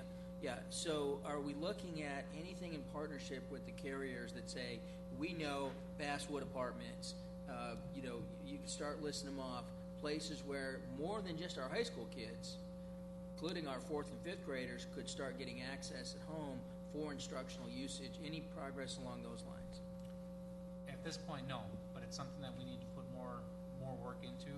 At this point, we've rolled out the Sprint 1 million piece. We're also implementing at the middle school. I think we have 60, 70, I can't remember the number. 120. What is it? We also have 120 hotspots that we're going to be distributing to the middle school librarians. The 6 middle schools that feed into the high schools that have had the highest usage percentage for the Sprint 1 million project. We're going to be giving those librarians hotspots that they'll be able to check out to the students that don't have internet access at home at the middle schools. When will that be completed? I'm going to start rolling out. We have 60 of them ready to go, and they're going to be rolled out to so 10 per middle school this week, and then the other 60 as soon as we get the filtering done on them properly, they'll be rolled out very soon after. And Chris, that's not part of Sprint 1 million. No, that's because separate. Sprint 1 million is only for Only high school students. correct. That's our own program. We're doing that our own. Mhm. Right. Yes. Good. Thank you. And the other, I just want to point out too, the crazy thing is on the Sprint 1 million, we actually have more devices that we've received from Sprint than we can even give away or get to families. So I think the campuses are exhausting their approach, and some people, they might not have internet access and they just don't want it. So that I hear what you're saying, but to know how pervasive the problem is, and to think that the campuses are exhausting their efforts to make that available would surprise me, right? I mean, if there was a sign on the front door, Wi-Fi devices available for those who need them, I bet they'd go pretty quick. I think they're contacting everybody that's on that list. So that if on the Skyward registration form or online form that says they don't have access at home, that's actual a direct follow-up. So it's not even a sign. the person that's overseeing the project at the campus is making direct contact to those families, explaining the program, saying here's what we have to offer, and some, even through that process, some folks are still opting not to get involved. And Sprint won't let us go to the middle school level? Correct. We've reached out and asked them to consider that, and it's something that they said they're considering, but right now that's not how it's structured. It'd be great if they did, but right now that's not how it's structured. Anyone I just else? have a quick question. When do you think you're gonna implement this new council that you're talking about? I'm thinking within the next, I'd like to get invites out within the next 2 to 3 months so we can get our first meetings going. The tech plan, just to point that out, this is a 3-year plan. The plan was approved in June, but also, the requirements for tech plans as far as getting them submitted to the states, a lot of that stuff is backed off. The federal requirements for E-rate do not require it, but that doesn't mean it's not a good thing to develop a structured plan. So we're really not working off a very specific timeline to say, hey, we got to get this back in front of the board. I think what we want to do is get the right people at the table and develop a plan if that's something we bring forward in June or August or whenever that is. But I'd like to get that group together yet this spring so that if we get some feedback that maybe changes or informs our processes before the start of school, we want to do that obviously before, because we got to get stuff ready, change policy, stuff like that. Okay, anyone else? Well, I think it would be pretty awesome if you all had an advertising pop-up that came up as kids were on the iPads that said, don't forget to read and do your homework and study hard. We'd appreciate it. But, no, in all fairness, I think you've heard from all the board, but Mr. Colbeck, to you and your team, I sit back here and look 6 years ago where we were with LISD, and very appreciative to the entire team of just being proactive and looking after our safety and our data and just always looking for ways to make the system better, make it easier, more efficient. So thank you so much. I really appreciate that, and I just think we're going to be sitting here in the next few years, it's just going to be an even better system. I just had a few questions. One is, can you clarify, Mr. Colbeck, the usage, what that means? So does that just mean usage on my kid's logged in for 10 minutes, he used it for whatever? Can you tell like the actual time frame? Oh, they were on it for 6 hours. What does that mean? Yeah, we in this proof of concept, we don't actually have that really measuring time. What it's measuring is actual capacity of bandwidth used. So what we were trying to get away from is there's systems out there that log that you went somewhere, right? But that just tells you if somebody accessed something. It might be minimized, it might not even be active use. So as we discussed it, we felt like the real unit of measurement has to be the actual bandwidth, because if the bandwidth is going up, it means they're interacting with it, the bandwidth is going up. So I think some other, just to give you some ideas, we had talked about, and it wasn't in the proof of concept, but setting a threshold. Like, what is a bandwidth threshold for a data that could even give us more data? So for example, if a device is on, it's still using some bandwidth, but very, very little. We want to get to a point of saying, what's really used? Is it when somebody goes over 5 meg a day, and then we're expecting that they're actively using it in their classrooms? So we're looking at trying to quantify or setting the target to say what that is. So it's really not so much the time, it's that it's measuring the use. So as those data packets come across that session, it's actually capturing that quantity. Okay. And I mean, I don't expect the system to be used 24/7. I think Ms. Prosnick said it about, sometimes you need to use it, in the classroom, and sometimes you don't need to use the technology, but right. I want to make sure the district is utilizing their investment and they're not under the beds or they're actually utilizing these expensive tools that we've purchased. Absolutely. So, question about the data center. Will the Josie Lane be also the backup system, or where is the backup system? Yeah, currently the backup, our disaster recovery site is at LHS. The gear in there, as you can imagine, I think that was put in probably when that was built. But a couple things and I think I've shared this with the board, as the bird flies, that's not a real big separation when you talk about natural disaster. And really, I would even say Josie isn't either, but it's certainly a much further stretch. So one of the nice things about the design of that building, when you look at the storm ratings, is that building's gonna have the data center's actually gonna be designed in the storm shelter. So we see it as a very hardened, really good location to actually put the data center there. Chris, you wanna add anything to that? Yeah, we'll maintain the LISD side as well. Basically, what we're going to move to is a full active data center scenario, so that when we have our full redundant network built, that one building could basically drop off the map and everything could route to the other building and continue to be used. So that's the ultimate goal, but it's going to take a few years to get there. And then the LHS side will become the tertiary site, which will be like the ultimate disaster recovery, and just the core services in case there was a problem at both of the other data centers. But we'd still be able to keep running. Yes, just the core services of that. If we lose one data center, ultimately, we'd be completely fine. If we can't keep running after all that, we've got bigger problems. If we lose both of the main data centers, then something really bad has happened. So. And just 2 more points to reiterate what Mr. Miller said. I think I would like to have board input. If we could have somebody on the board, I think all of these people in the room on the board know people in technology and could be an integral part to help you with that. Okay. The other thing is, Ms. Brosnick, to reiterate what she said, I think it was in my comments as well, is I'm a big proponent of digital citizenship, not just in elementary, but all the way up to high school. We see sometimes we have mishaps on the data and misuse of the systems, and so digital citizenship's big to me, so the quicker we can push that, I'd be real happy. Can I ask a quick question on that just out of ignorance? On digital citizenship, if you don't have a device, you're still taught digital citizenship. And we have a lot of devices available. If Yeah. kids don't have a device, they can use it off a card or class set. But does digital citizenship go beyond the use of LISD equipment? For example, Mike and Kevin, I'm sure you can appreciate this. A lot of the boys we work with love Fortnite. I've never played it. I know they go home at night and they all know how to connect to each other, right? Now, one of the kids does not have a LISD issued device. Mother can't afford it.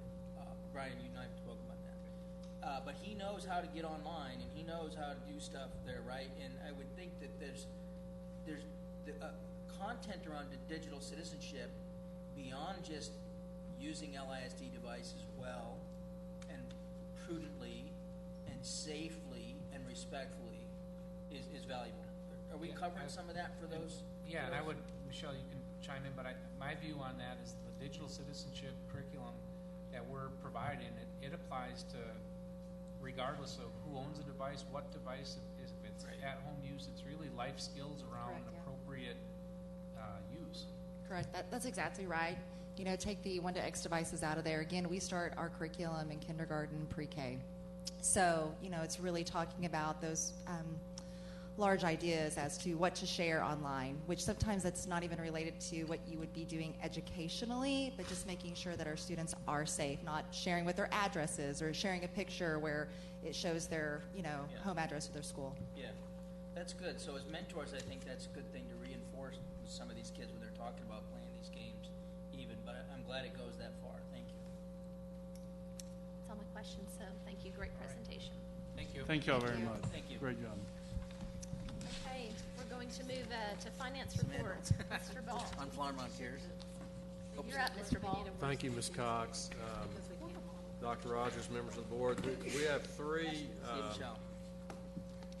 items that are very similar. They are the guaranteed maximum price that's proposed for 3 different elementary schools, 20-year refresh projects. The first of those is DeGan Elementary, and that, as you know, I'll do this on the first one just to refresh our memory on the process. The board, through a request for qualification, selects a design team, an architect, and then we have another competitive process for the construction manager at risk firms, and then the construction manager at risk firm, in working with the design team, once the plans are done, they have a competitive process to procure the subs, and they do that under our supervision.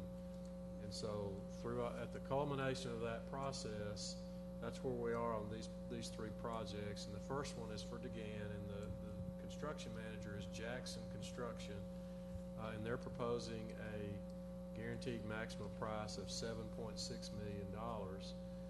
And Mr. Fight has made his way to the front, and certainly he'd be able to answer any questions that the board might have related to this project. Thank you, Mr. Ball. Mr. Miller, we'll start with you. I don't have any questions, Randy. Oh, my goodness. Ms. Prosnick? My only question is have they decided, you know what, you know my question, what's the method going to be? All right, so thank you for asking. So, You're welcome. so we have three GMPs we're presenting tonight, we're presenting tonight, and all three of them have a little bit different approach. And so DeGan is similar to Old Settlers, and whereas phase one, there's 5 phases. Phase 1 would be this summer, phase 2 through 4 would be throughout the school year, and then phase 5 would be next summer, summer of 2020. So I compared this one to the Old Settlers method that we're doing now. Sassy? It's really not an actual question directly. My question when I was looking through this, we've had several changes within the years with the projects, what year are the bond they're going to be at. Have we seen an updated list? Have we sent to the board an updated list of what is actually, because I don't think I've seen one. Yeah, we actually shared year 2, and we haven't done anything since then. So this spring we'll share year 3, but we haven't changed anything from what we shared with you as far as year 2 Year project. 2? Yeah. When was that? We can find Ish. out. Can you Ish. resend that? It was we were at First Center East. It was, I want to say last April, but, Right. Yeah, but last- don't. I thought last we had spring changed sometime. them. Last spring. But I thought we had a few changes since last April. Do we- So those changes were made when we presented those. So when we Yeah. presented year 1, the changes for the Career Center timeline and Hedrick, those are all taken into account. We there. have not changed the list that Since we last shared April. with y'all. Correct, yeah. So then we presented year 2, those projects have not changed. If they change, we'll bring those forward. Then I didn't have a good memory, so never mind. No, it's okay. No questions, Tish? No questions? Ms. Sells? I don't have any questions. Thank you. Ms. Lasan? Mine's more of a group question, so do you want me to wait till it's all over? No, go ahead. Oh, I was just wondering why the price difference is quite excessive from DeGan to the other two. Absolutely. And So is it for, purely comes down to the scope of work that's needed in the campus. So take Timber Creek, for example. Timber Creek, and I'll get into that next, but it has exterior masonry work similar to the Highland Village renovation that we did. So that cost of that masonry work is added to that project. It's not in DeGan. But every single project is unique. It also comes down to the square footage of the building. So some of our buildings are a little bit larger, and the cost per square foot, multiplied out is larger. So So go ahead and jump into Timber Okay, Creek. we'll go to the next one then, which is Parkway, I'm sorry. Parkway. And that one, same scenario. The construction manager at risk is Core Construction, and they are proposing a guaranteed maximum price of $8,075,000. Ms. Lasan? My only question on this is, when is this summer? This 20-year refresh going to be this summer, or is it in parts? Tell the Sorry, scope of I it. had to step Tell out the for a scope minute. of this one. absolutely. So all three of the GMPs that we're talking about tonight have a different approach, and so the last one was starting this summer, going phase 2 through 4 throughout the year, and then phase 5 being summer of 2020. This one is similar to the Pulsar approach, so ceiling and up, so re-roof units, HVAC, and then the following summer coming back and doing everything below the ceiling. So it'll be this one will truly be a 2-summer approach with no work during the school year. So the staff and teachers are going to have to move out of their rooms twice? No, ma'am. So one time. Right. So that was one thing that we've been very clear with all of our CMARs on, is that we only move the teachers once. Okay. And so with the what we did at Pulsar is we basically put protection on all the walls. The contractor handles moving all the furniture, but the teachers do not have to bundle everything up and move out, move back in, and then do it again the next summer. So do they have to move out? They do have to move out for the floors?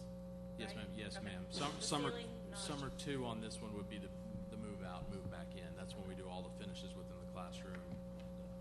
I happened to walk Parkway last week, and they've got some pretty paneling that needs Right. to be replaced. We're dealing with a lot of that, unfortunately, in the mid-90s. Yeah. Yes. Ms. Prosnick?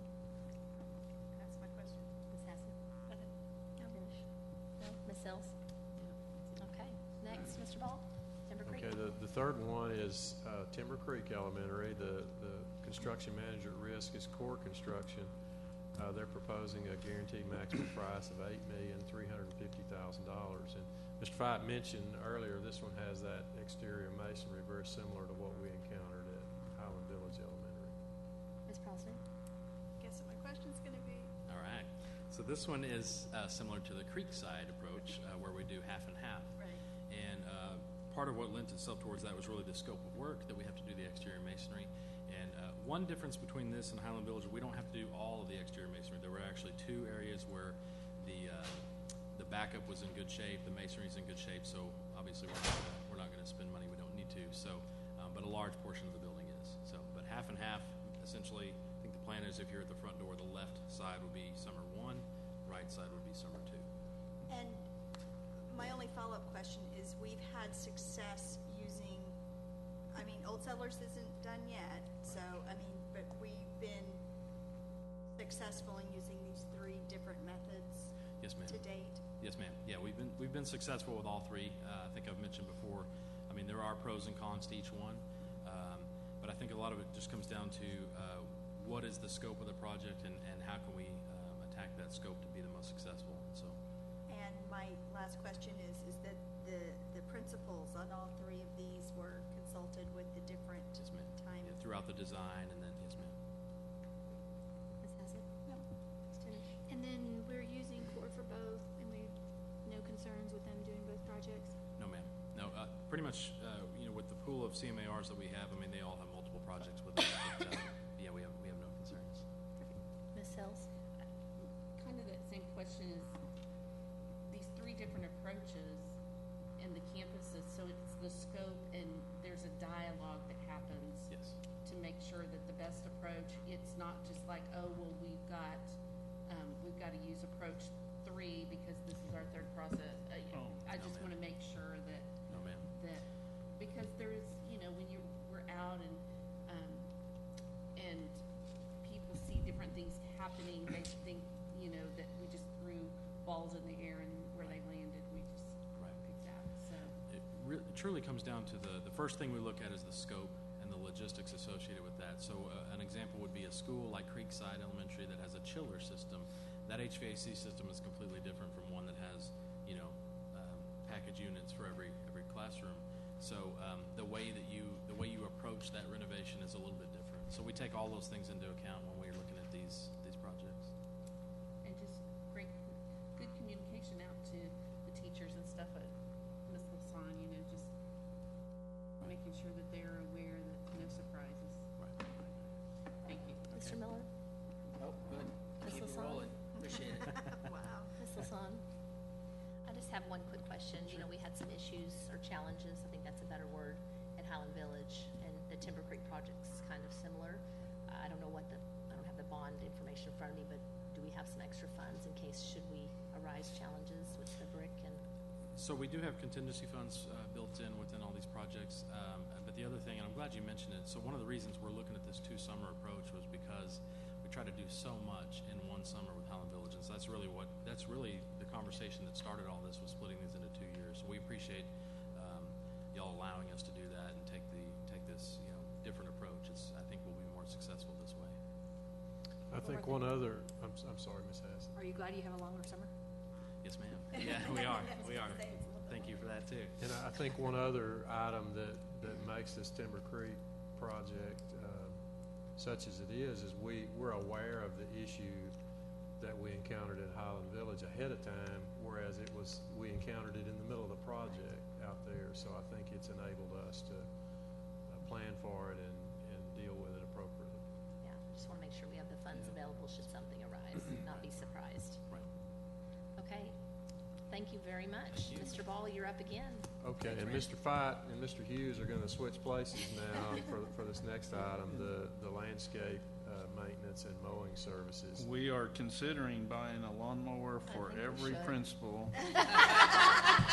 Duties That as probably used to happen. assigned. But anyway, You probably drove one of those too, didn't you, along the bus? no. We'll many of us, our first job was mowing yards, so it could come back pretty quickly. We probably have some teenagers that are looking for some money.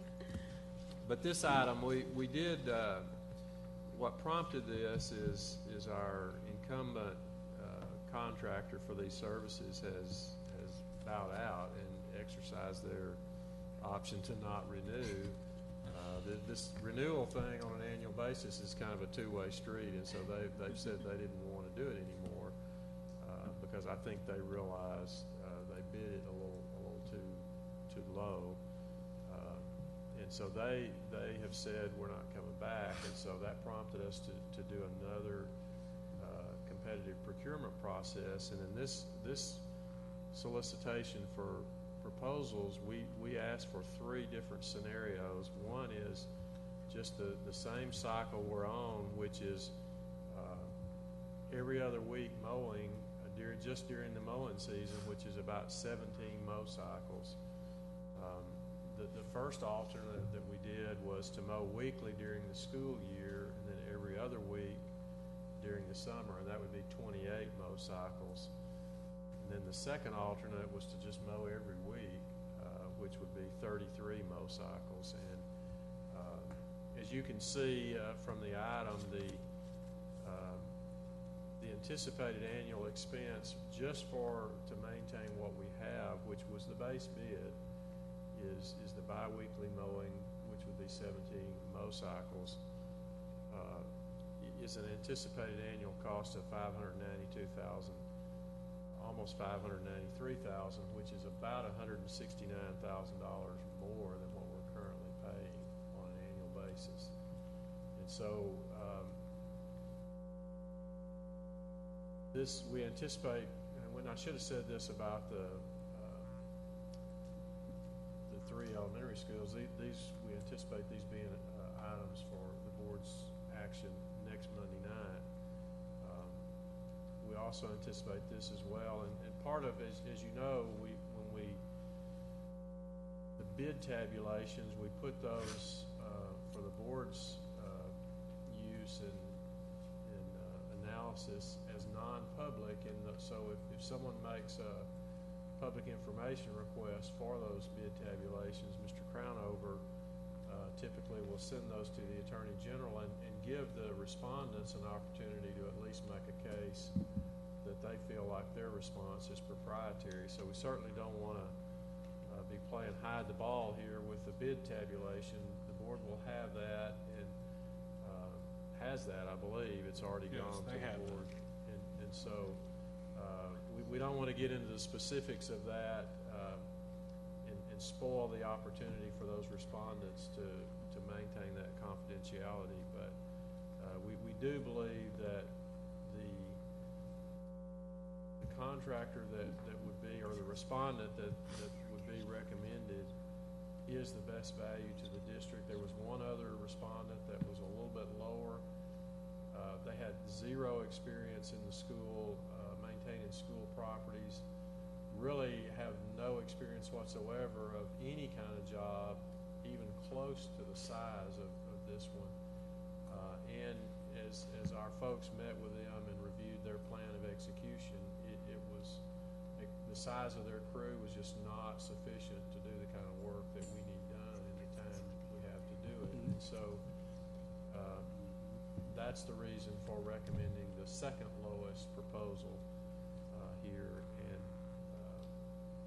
feel like we've exhausted the options we've had. We did look at other opportunities in terms of different mow cycles. We recognize certain times of the year. The mowing every other week sometimes is a struggle to maintain the kind of curb appeal that we want on our campuses. But the cost of other alternatives really just seems prohibitive given our financial situation. So we do believe that this item is the best value to the district, and either myself or Mr. Hughes be happy to answer any questions the board might have. Thank you, Mr. Ball. Ms. Hassey? I have no questions. Ms. Tisch? I just had a question. Or 2 questions. What's our mow cycle? Like when you're saying mow season, how does LISD define that? What months are those? So typically mid-March to mid-November. Okay, perfect. Thank you. And then just to help with cost and like curb appeal, because I know that we get a lot of questions sometimes, have we ever considered just bidding, like just saying the front of the school every week around like the kiosk and the name, and then all the back areas and student parking mowed every other week? So we didn't actually bid that option this time. We really went for the three options that Mr. Ball had mentioned. So that wasn't an option we considered as far as mowing certain areas of each campus. That may be something we certainly want to look at in the future, but we did not for this cycle or for this particular bid. I think that would be, I could see the logistics of being hard to We keep did that defined. We did put in for, before the start of school, we did put in for to have all of the campuses mowed within that week of the start of school. That is part of this particular bid proposal. So we call that kind of a blitz mowing approach for that, to make sure everything's mowed for that, but then it goes on to the regular every other week cycle from there. I think that's a great idea, Ms. Chimmis. That's certainly something that we can start now. I think in order to do that, we would need to have some diagrams for each location and actually specify, here's where we want mowing, and draw that out. And that, as you know, that would be different for each location. And so it would be a bit of a project just to put that together. And we certainly could get started doing that for the next time that we need to put this out for bid. That's a great idea, actually. And then just, I know when we're talking about the first week of school, like sometimes it is really mowed the first week of school, like for the elementary schools, we start on a Wednesday, but all those sweet little kids and new moms and dads are actually coming the Thursday before to see the campus. And so are we looking at like defining first week of school is really the week before almost, because that's when all of the kids are coming to meet their teacher. Gotcha. We can certainly do that. That's it. Okay. Ms. Sells? Mr. Miller? So why, we have a few vendors that seem to not want to renew with us.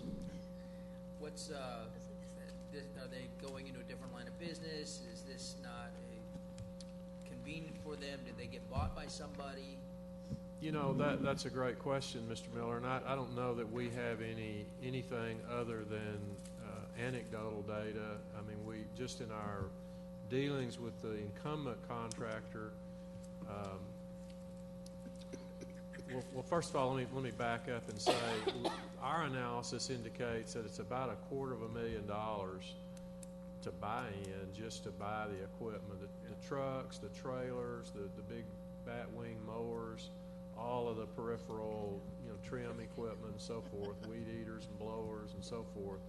So it's a pretty significant investment to do a job of this size just to get in. One thing we learned in this process is, we typically have a primary vendor and a secondary vendor. So when our primary vendor said, "Hey, I'm out," we went to the secondary vendor and they said, "Well, with a $200,000 or $250,000 buy-in and only a guarantee of the remaining 2 years on the contract, I can't recover that kind of capital over that period of time." So they declined. So I don't think there's any negativity associated with the district. I think it's really all about dollars and cents. I think they just missed the mark a little bit in their estimation of what it would actually take to do this work. And to their credit, they finished out this year of their contract and said, I just can't do this anymore. And so we've had time. They gave us notice so we could do another RFP process. Good. I think that leaves a question for another day, which is, is there a way to use some debt service to fund some buy-in like that, and M&O for some other portions of it? And we're actually having those conversations, okay. but as Mr. Hughes just said, we need to be mowing next month, and so we don't really have a lot of time to do anything at this point. Ms. Lasan? So my question is, because two things related to mowing. It's because I've experienced this. Let's just say one of our schools is going to have a fun run, and they haven't been mowed for 2 weeks, but their fun run is Friday or whatever. Can they, request somehow to say, look, we're having a fun run, we're going to be on our field, the whole school, can we have them come out and mow? Yes, the answer to that is yes. We do get those. Okay. At at times. We get those, and we will actually work within the schedule. Our grounds manager and the grounds lead within our department are really good at what they do. And they have a lot of private, in the history in the private sector of doing this type of work. So they're real good with working with the contractor and moving those dates and trying to shuffle. The only issue we have a little bit is when it gets to the time of year of field day, right? And so there's so many of those trying to Yes. shuffle those schedules gets a little more difficult. But we Okay. do try to do that. And then the other thing is, because I know we've had issues with this at our school, I call them stickers. They're the little things you're walking along and they get in your socks and they hurt like, yeah. So I didn't really see like weed control in this. So does the district do that or what? We have a separate bid in place for weed control. Oh, okay. And in weed control, it's a different bid entirely from this. Okay. But we do treat those as those come up, as they're reported to us. We do try to get out there. There's not a lot of chemicals out there that are available to us. They've eliminated some of those that worked really good, and eliminated a lot of I weeds. see what So now you're saying. So the chemicals like are a if lot I had greener. the chemical myself, just as a private citizen. Hypothetically. That would be against the law. Okay. But yes, Okay. the chemicals are getting a little more green, and it's getting a little more In your own yard, Ms. Lasana, please. Exactly. Yes. Got it. Okay. Thank you. Ms. Prosney? Ms. Hassett? We started with her. Oh, we did, sorry. Okay, so I just had a question.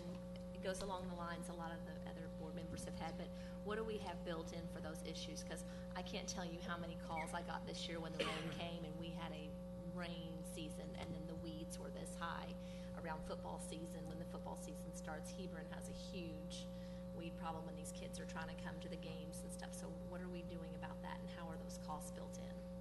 So, as Mr. Ball mentioned, we are recommending staying on the every other week mow cycle. And so that does create some issues that we're going to see. And what we're getting for that is incredible savings, but we are having to deal with some of these issues. So in order to go and address some of those, we have the ability to, order an additional cycle. I mean, we do have that ability. But again, it just all comes down to dollars. We have the separate weed and ant control bid that we have, and we continue to work. There's new chemicals coming out all the time. As I mentioned, our grounds manager, he has a degree from A&M in agronomy and turf grass, and so he's on top of all of the different chemicals that are coming out that helps to treat some of these weeds, because what we're seeing is we're not really having a problem with the grass per se in 2 weeks.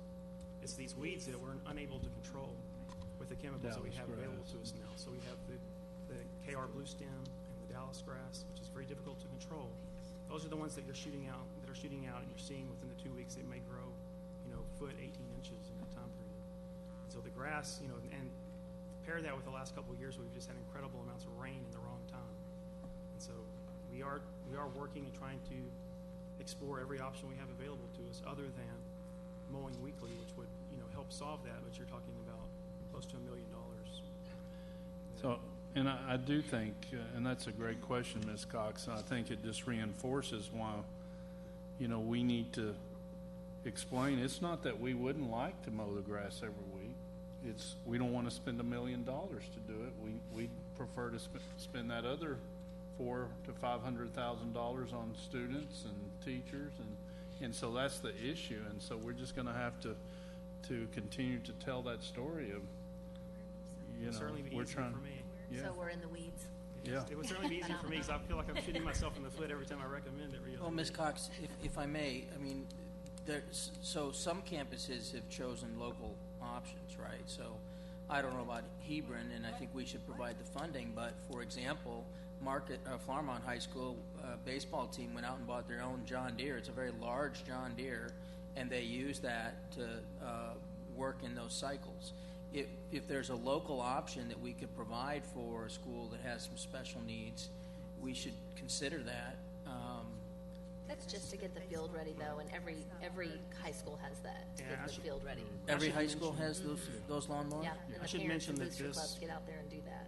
This particular contract, The baseball parent. Yeah. It's for baseball, but I'm just suggesting that Yeah. if there's a local option that says that we could fund something so that it's if the weed growth is preventing safe practice, if that's what it is, because the main fields are turf, so it's not affecting them.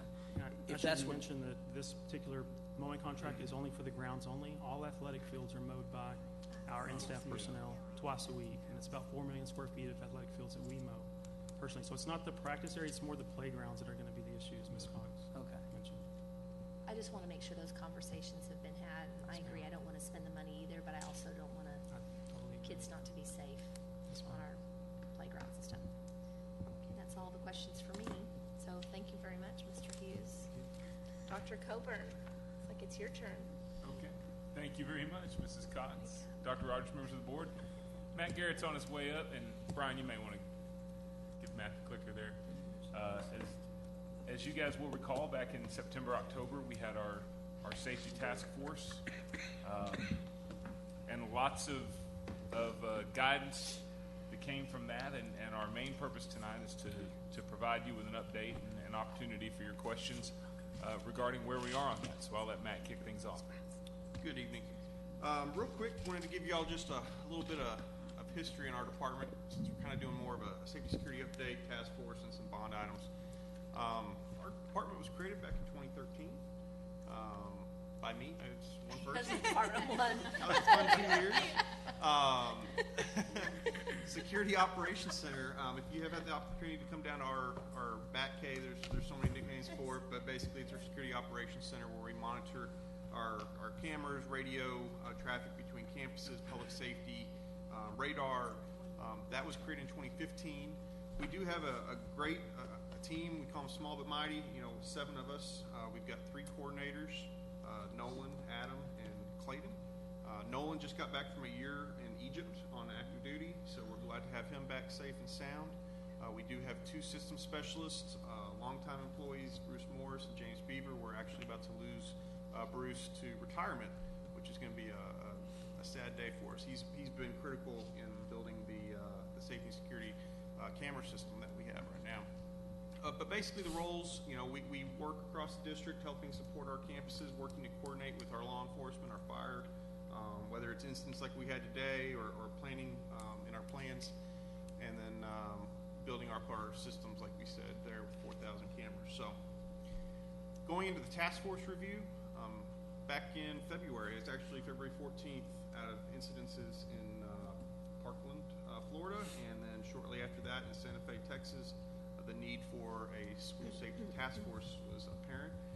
We called for that in the spring, and over 700 people in our community applied to be part of that. The task force was comprised of students, of staff members, parents, campus administrators, social and emotional folks, professionals, and we really wanted to hear their voices. We put them at tables where basically each one of those were at each table, so there was some good dialogue. Again, kudos to the students. I've never seen just tables full of adults listening to the students. I mean, that was really cool. I mean, this is their schools. This is why we're all here, and it was definitely a benefit to have them involved. I'm sorry, let me go back up. So as part of the application process, we asked the communities to submit topics, and so out of those 700 folks that were submitting stuff, we started seeing very clear items that were, some of it were hot topic things that we hear about every time, and there was also some that were surprises. But we did include those 15 topics for discussion over 3 meeting nights, and the scores were pretty evident. There was a very clear line. The group, by consensus, defined anything above 3 or above, they were going to want us to provide to leadership for consideration. Mental health training, ID badges, behavior threat assessment tools, overnight security monitoring, active shooter training, enhanced canine detection services, classroom door security, campus perimeter security and curfews, campus delivery for students, and armed security personnel for elementary schools. Like I mentioned, there was a clear line between the two. The next one down was at a 2.5 to 1. So we went from a 3.34 to a 2.5 to 1. Where we are now, let me make sure. Our highest scoring one was mental health training. In collaboration with guidance and counseling and professional learning, we do plan on rolling that out next school year. It's going to have to be in multiple parts. And probably online courses as well as in-person trainings. The first part of it will be done for all staff as part of the August professional learning cycle. After that, the courses will be developed in sections, and then folks will be applying or putting in to have those trainings, whether it's online or at certain locations throughout the district. Let's see here. Of course, I just did that. All right. ID badges was next for all students. High schools already in LISD use ID badges. Middle schools were actually getting ready to roll out for 1920, even before the task force. That was already in the queue. The biggest thing for next year is the investigation of how we're the best course of action for elementary students. We're going to need lots of input from a lot of different stakeholders on this one to help make that best decision. It's also ways where we can investigate how this integrates with systems. Right now they are just a facial photograph ID. There's no smart chips to it, whether it's RFID or barcodes. And so ways or investigation on that part to see if it can tie in with transportation systems, library systems, food systems will be needed. We're also researching how other districts are doing it. Some districts might have the elementary students wear them during the day, but then at the afternoon they just put them on their desk, and it saves, as a parent of a Lily Jackson student, I've paid my fair share of ID badges, so there's always some benefit to it. Enhanced behavior assessment. This one, you want to take this? Yeah, I'll take this one. Manya was going to be here tonight. We excused Manya this evening. She had a family issue. This actually really goes along with the mental health piece. So if you think of the mental health training, the orientation piece that our staff is going to get, which is really centers on how to tell if a child may be in crisis. That's kind of step one, what everyone's going to receive in August. This is part of that, because what has to happen after that is, okay, what do we do about that? How do we clearly define what the expectations are? Who gets involved and in what way when we have something that may be an internal behavior threat? And that involves many of the people at the professional level that you would have seen at those tables. Safety and security, campus administration, our counselors, mental health experts, staff members that have varying degrees of skill and ability to understand those things. This, like the others, the rollout is going to be in pieces. These are professional developments. I would like to actually publicly thank Dr. Miller and her willingness to understand that time has to be given in August during professional learning days, during opportunities that we engage in so many important things in professional learning, to try to give some time to these things as well. And I think it speaks to how important we all think this is to our kids. So if Dr. Miller was here, I'd thank him. And that'll be rolled out. You will see that, and we will have internal behavior threat assessment teams on our campuses for school year 2019-20. And before Joe moves on, I just think that piece, as far as having this assessment team, this threat assessment team of a group of professionals around the table, anytime there is something brought forward, is very valuable. And even the governor's plan talked about various types of systems as far as threat assessment. So anyway, it's one additional tool that we'll use. And we have a curriculum, a couple of different curriculums that are out there, but of course, we've got a lot of experts that can take what you can get provided, in a can, and then improve upon it, make it work for us. And so that's kind of the part that we're building internally, as we have a curriculum, some of which we've already been doing with our staff at a more basal level. We just want to get deeper in there, because that's what our community told us they cared about. Next up was overnight LSD security monitoring. We are reviewing several options currently involving what's existing personnel, like we already do throughout the school year, adding additional resources to be able to cover overnight and into the weekend hours, working the logistics of how we're going to deal with alarm calls, working with our law enforcement. The positions, any positions that we are going to need to cover overnight and into the weekend, we'll be planning on posting in February and getting this up and running as soon as we can into the springtime. We do get into some busy times in the spring and early summer as classes are winding down, and so having that ability will be nice. And if I could piggyback on that, we have overnight security monitoring right now, and that there is a communication plan with our law enforcement. But that overnight security monitoring involves our folks that are also working all day. And it does not involve people in our center, in our system, being actively involved. It's a reactive piece right now. And so what this is a proactive piece. Another big one, active shooter training for all staff. What's currently happening in our community is our law enforcement's using a program called CRAZE, Civilian Response to Active Shooter Events. They're doing that within churches, commercial buildings, and we are designing a program for the district to utilize across our cities, teaching the same curriculum, just in a pared down function that we will be doing at professional learning in August through our school resource officers. So initially, secondary campuses with the SROs there on site will have them within August professional development. Elementaries will be rolled out as their schedules need throughout the next few weeks. Again, this isn't too much in depth. It's good information. We're expecting it to be about a 30 to 45 minute presentation on CRAZE, and then having that. The biggest part of it, of course, is the Q&A. We want staff to be able to ask questions, and their SROs are there to be able to talk them through this, because sometimes this is a scary topic to some, and we want to make them feel comfortable, because the bottom line is of CRAZE is it's using your brain. I mean, it's going to be a scary situation, but you just got to think about avoid, deny, defend, kind of what we've already been presenting out there to our staff as of this year. So,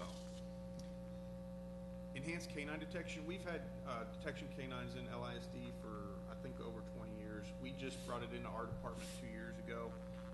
We are reviewing the current provider who's been doing that the whole time, as far as we're aware, but also looking at other providers and capabilities of the canines. Canines are trainable animals. I mean, if you don't want something, can you look for something else that they're trained on to smell and detect? Over the counters might not be the priority, but you want to find some other things. The more sense that you train on the dog on, the less likely they're going to be finding what you really are wanting to find. So we're looking at internal options as well in the long term. If the local service provider is not able to meet the needs, is it something where we can bring in-house like Plano ISD has? They have narcotics dogs as well as explosive detection canines. Although, based on this, we did go into, with our current provider, we did increase visits for the spring semester. We added 5 additional visits. When I say visits, it's not one school. We hit multiple schools within that visit since we have them for a full day. So we usually hit 1 high school and 2 middle schools per visit. Classroom door security. This one's a fairly complex one. We've identified several options. One of them was brought forward by the chiefs as a possible option back in April. When we had our task force meeting, we did not provide direction. We really just said, here's what's in the district. Here's the idea. Talk about it. This was the only one where I put a kind of an asterisk, which was we cannot hinder our first responders. Whatever tool or device that we end up with, that's kind of our rule, is we cannot slow down and hinder our first responders. So they either need to have a tool or knowledge to defeat whatever we do. There are a few options that we're going to be presenting in April to the public safety chiefs. Staff are currently working to get classroom counts for each option. This is complex because if it's a hardware option, we have to do training. Are we able to have one device across the district, or based on how our door hardware is, do we have to have multiples? Will that also be, is it training where students will be able to see what tools we have and how we defeat them? It is complex, and so we are working through this. Installation with whatever option is going to be ongoing with a timeline dependent on what option we have. This one, out of all of them, this one could be a very pricey one based on equipment and labor to install. So we do want to make sure that the estimates are accurate because it can be pricey. I want to point out there too, as we do that in all of the instances that we've seen, tragic though they are, a locked door has always proven to be a very strong deterrent. And so anything we do, we want to enhance without making the job more difficult for those that are professionals designed to protect us. And also prevent unintended consequences when these things we want to have readily accessible to be used in emergencies. emergency, but if they're readily accessible, a student could also find a reason to use them to barricade themselves in a situation and that's something we can't have as well. Campus perimeter security and curfews. This was one that, it was a good discussion. Some of it was revolving around fencing and locks, and some of it was just the usage of our grounds. The task force really came up with establishing playground rules, especially a curfew. We've kind of looked around. We do believe a sunrise and sunsets are very fair. It's very much like our public parks in our cities. In the summer, they have an extra, couple hours to play, and we want to be good neighbors and have them use our facilities, but we also need to prevent vandalism occurring after dark, abuse of the property, especially if it was fireworks or unleashed dogs that we need them to clean up after themselves. And so this is like our starting point of just establishing our rules for our outdoor areas that we want to be utilized. But exterior lighting enhancements are going to aid in this, especially with overnight security. Once sunset goes into effect, we'll be able to see what's happening in and around our playgrounds and our fields through the camera system, and then we'll take action on just making sure those folks need to get home or move on to prevent the vandalism. Expected rollout by summer 2019. The signs are actually in deployment or design right now, and then will be deployed very quickly.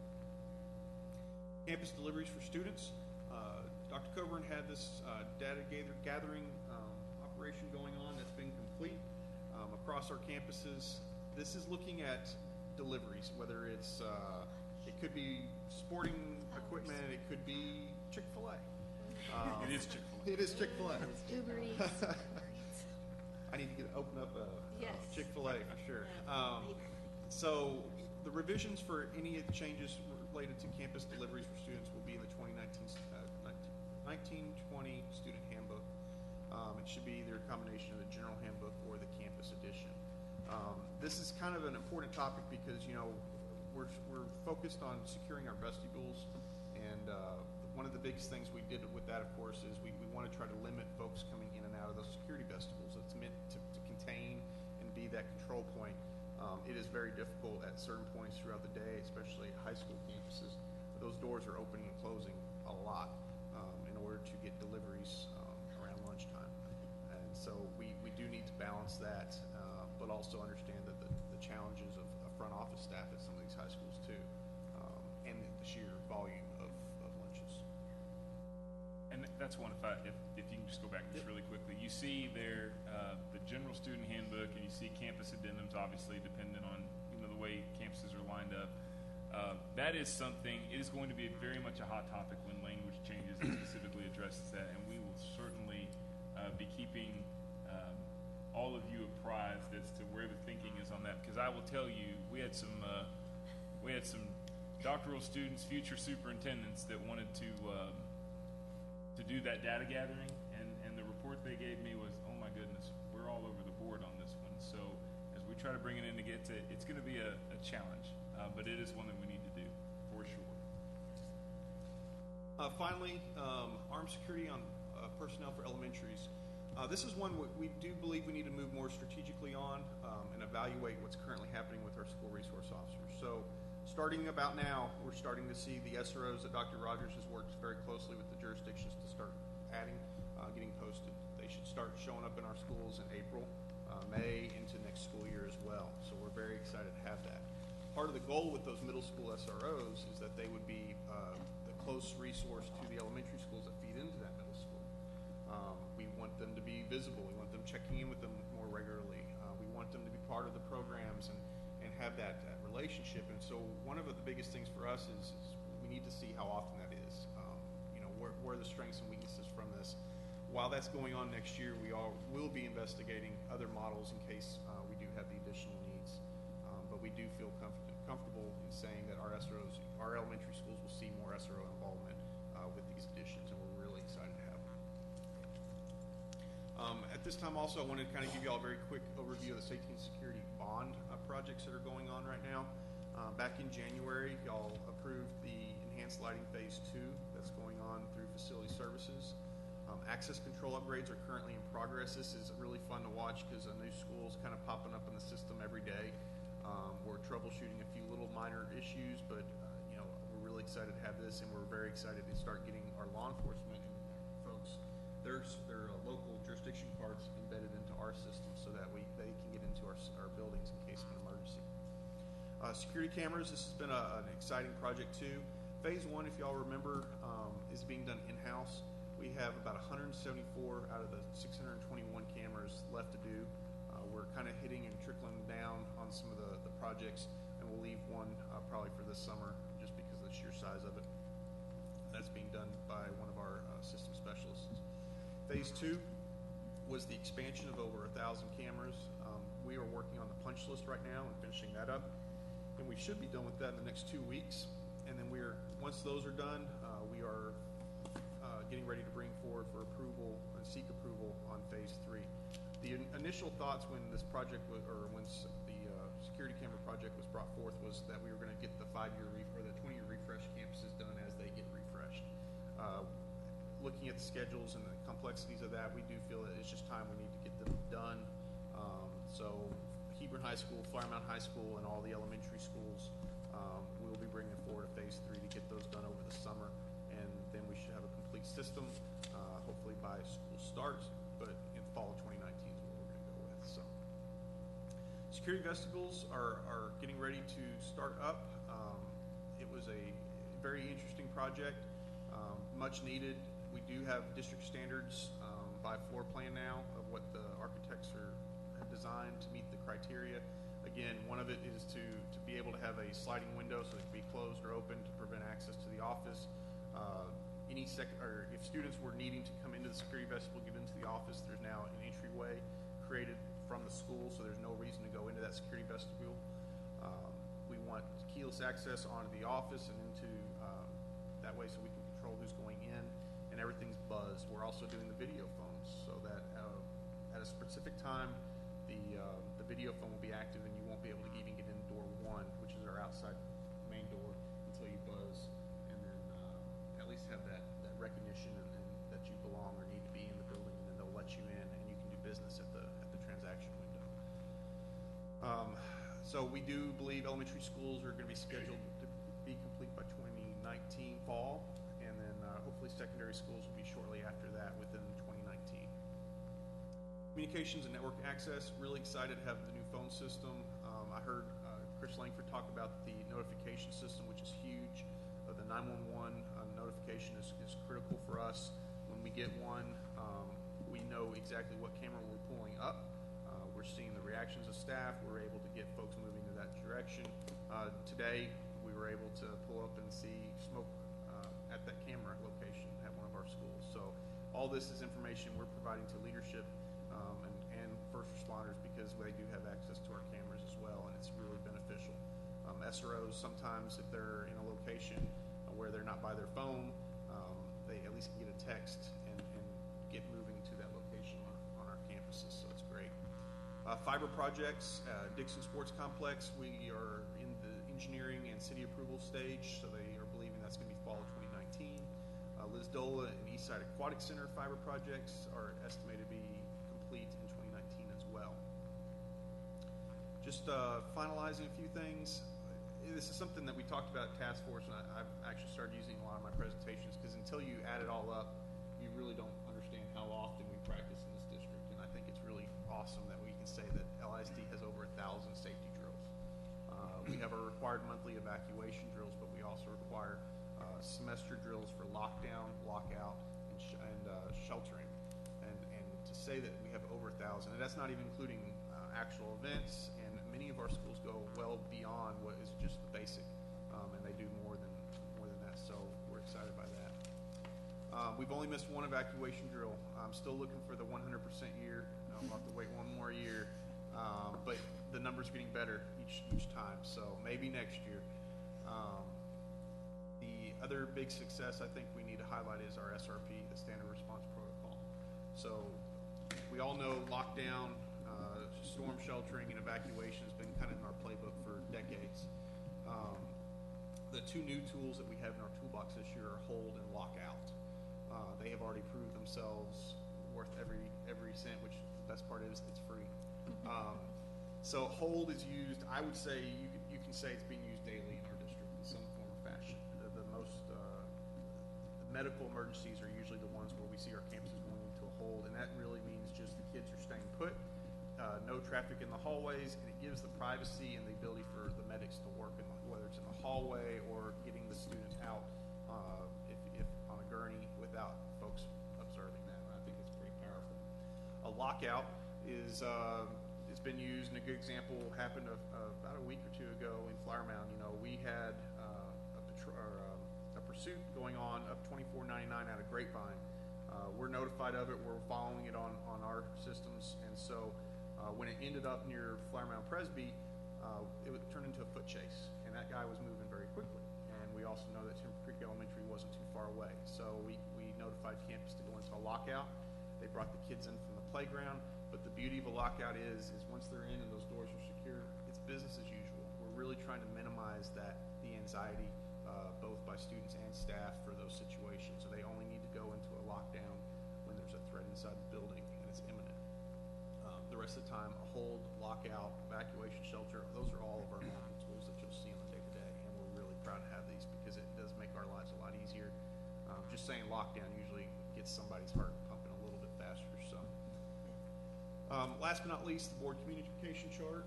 Yeah, and this is really as much a follow-up piece, just to let you know that we're looking at it and want to continue to receive your feedback. You know, we brought this to you guys, you'll recall, back in June at the retreat, about exactly what the appropriate things to notify you guys were. You were busy today. Your emails were they were more than we like today, but that happens. But I do think we're very proud of it. We put together a notification group. We've got just about every major player, I think every major player that would need to be involved in whatever kind of emergency it would be.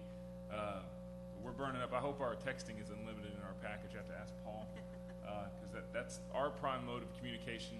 But we are very hopeful and feel like we're giving you guys the information in real time that you need to get, so that you're able to be informed and be able to, usually I think, probably put at ease the minds of those who are reaching out to you. And we will obviously continue to make sure that we're communicating at the most appropriate level. Dr. Rogers' Goldilocks principle, right? Not too much and not too little, just right. I believe that's it. Mr. Garrett, appreciate all the work that you've done. Thank you. Ms. Timish? All right, thank you so much. So is there any talk or need to have the community task force like ongoing or meeting intermittently? I think it has its needs, or has its benefits occasionally. Right now, we're going forward with our our safety security group, which is our law enforcement, fire, and police, to implement a lot of the changes. When these projects settle down, you know, whether it's new events or challenges, I think having more insight is always beneficial. But at a certain point, we have to have tactical decisions and discussions where we don't get to show our cards always to those folks that are involved. We do always want to vet that with our public safety partners, and ultimately they are the subject matter experts that we work with on a daily basis. So that's kind of where I'm at on that. I want to always include feedback and input, but also understand that we've got to keep some of that to the folks that are actually going to be responding. And so that beauty on the task force was, you know, there's needs. They gave us kind of the framework, but then we were always able to work with law enforcement, fire, emergency management to provide recommendations to leadership to implement. So. And I appreciate that. And Ms. Cox and I happened to find out, just kind of serendipity, that like once a year, I don't know how often, but all of the cities and the sheriff and the commissioners and judges, they all get together and have like a safety and security task force, and they don't include school districts. And I would love for us to reach out and ask to be included in that. If you're going to have all law enforcement in Denton County meet, but they hadn't thought to include school districts. It might be a separate meeting, but I was at a meeting not too long ago with Ms. Hassett, which it was the mayors, county commissioners, sheriffs, and police chiefs. It might be the same. Okay, because I'd love just to make sure that we're always I just want to make sure when Denton County's looking at things, they're just always having districts, and I think that's new to them. And we've gone 3 years in a row, we are the only school district that I believe shows up to that meeting. But does. But we're not the only school district. The mayor requests to be there. So Correct. she has said that she invites the school districts in the area, and we're the only one who shows up. Good. I just Maybe it's a separate, we'll look into it. Okay. But if Thank it's you. that one, we're Perfect, there. thank you, because I always want to pick up if somebody's doing something and we're not included. For the canines, I appreciate that. Do they also, explosives, would it also detect gunpowder? So there's two ways of defining it. Gunpowder is going to be different than explosives. So a bomb dog is not really a gunpowder dog. We can cross-train on, I'm trying to think how I can, you can do both, but I think it's a lot better to keep gunpowder away from narcotics and keep those separate. Like, for instance, the Plano ISD, they run two dogs like that for a reason. You can do it, like the dogs we use, they say it can be done, but I trust our experts, and especially, Clayton, who came from Dane County, and he was a canine officer for them. He's got his concerns, and it's kind of hard to. But is that validate. something that we're looking at, is having dogs that specifically can test guns to see if they're? Yes, so one of the capabilities we're looking at is increasing, whether it's a separate dog or running two dogs at once, to having a gunpowder detection canine and a narcotics canine. The bomb dogs, we really rely on our public safety partners. DFW Airport's not far away, but for the canine that can detect gunpowder, it's very powerful as well as narcotics. Okay, thank you. And then the internal behavioral threat training team, I appreciate all of the input that you gave us for everything. So if the team senses that there's a threat, then is that just an immediate threat, or is it potentially an ongoing, somebody that could potentially be an ongoing? Where is that information stored, and then who's it communicated to? So this is a very this is an evolving topic, and I think, like Dr. Rogers said, the governor's got ideas. We go to the FBI meetings where the FBI's got their proposals. Ms. Crow and myself, we just got back from Allen ISD last week and seeing how they run their assessment team, and we very much like their model. What that looks like is a campus level 1 team is kind of where it all starts, kind of like what it already is right now. Campuses are looking and they're referring things. When it hits to a level where there's a district team with law enforcement, it's that multidisciplinary task force, I guess you can call it.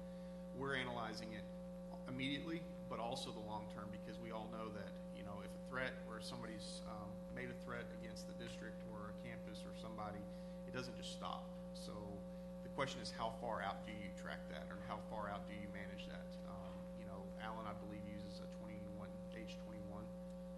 So there is going to be a lot more accountability and tracking long term, even past graduation. But again, that's evolving, and I don't want to speak too much, but that's kind of the direction. Let me operationalize that for you, just to give you an idea. You may have a child who we have some reason to believe there could be some risk there, that the intervention becomes regular check-ins with a trusted teacher or counselor, a coach that we may have another child who, for a period of time, it may be we need a parent to escort him into the building every day. So it's all about coming up with a plan that helps the child understand we appreciate you and want you here, and know that there are challenges, but we're also doing what we need to do to be able to keep our schools safe. So it's developing a plan. Think of it's like a hybrid, an art committee, an RTI team. Some of the things you guys know about right now, but specifically designed around how to help both support a child and mitigate our risk at the same time. And I appreciate that. And so, are we if somebody's at risk, are we communicating with our local law enforcement? Yes. So they will be identified. On the new or the proposals that we're looking at, law enforcement's involved at the table on level 2s. The SROs are going to be involved in level 1s at the campus level. That's the big thing coming out of the governor's task force and law enforcement and FBI. We got to have the cross-pollination of information, because what you see happening in recent events, the silos are up. We've got to break the silos down, and that does take the law enforcement changing some of the mentalities they have of sharing information sometimes, as well as us. We have to work with our lawyers on. Sorry, Jeff, but we got to talk FERPA and all that good stuff, because it does rely on that, or else we are siloed up. And that's something I know that the federal government, they're looking at the impact of FERPA, and they're looking at making changes because of that, because I know it's constantly. So from what you, Dr. Coburn, so if we identify a child and there's a plan, if they were to have to switch schools, then the new school would know about those issues. That's Yes. correct, 100%. Okay, well, thank you very much. And then just because, two more quick questions. On the 911 calls, that's if they use an LISD phone. Correct. Are we encouraging teachers and staff to use that hardwire phone before using their cell phone? We put the message out. I think it's really difficult, especially let's say you're in the hallway and everyone is so used to having that phone with them in their hand. We're going to get the information no matter what. Is it quicker sometimes with that 911 text if it comes in from our landline? Yes. But once that 911 call goes in, we're hearing it on dispatch when they're toning out fire engines, police officers, and you know, the communication at our campuses are superb. I mean, whether they're communicating it and then calling the front office, it's happening in some form or fashion. We're getting looped into it, and we're starting to respond immediately. So thank you. And then one more question just for Dr. Coburn, just because I have worked in the front offices and I get what a hot topic button this is going to be. Is this something, you know, I think if we can prevent surprises and just communicate safety, that's always, and we considered working with our PTAs now and at freshman orientation nights, just saying changes are coming so that I think people get less angry when they're told before they deliver the Chick-fil-A. Yes, we certainly want to preempt any denied Chick-fil-A. I mean, and I say And that I've been there. jokingly, but not really. I mean, really, it's very important. You don't want, because we make jokes about Chick-fil-A, but it's also making sure your child has lunch. Right. So, yes, we understand that those handbooks and things are going to have to go out prior to orientations, prior to those sorts of things, which is why we've tried to be very minimal in what we've done. We had a couple of campuses where we asked just to make small changes because we felt like there was way too much happening, and is there a way to you know, one of the biggest issues that we talked about in the task force was if you have a situation where a door is just constantly open, is there's this flow in and out of, you know, Chick-fil-A, well, that's a pretty big security risk. And so that's the kind of thing that we want to try to make sure that we've got a handle on. It will likely mean that it'll be a little bit more involved process to get your child lunch, but certainly, yes, we understand there's got to be some early communication about how to do that, because kids are going to keep forgetting lunches. That is going to happen, and parents are going to want to bring lunch to their children, even if we have healthy and delicious meals that we can provide for them at school. And my question was, because I know our PTA is such a wonderful avenue for communicating, if just at least our PTAs knew that there was a change, because I'll be honest, I'm not sure I would, if it was just in the handbook and I was a parent, I'm not sure I would have, might not read in depth that policy has changed with my fourth kid.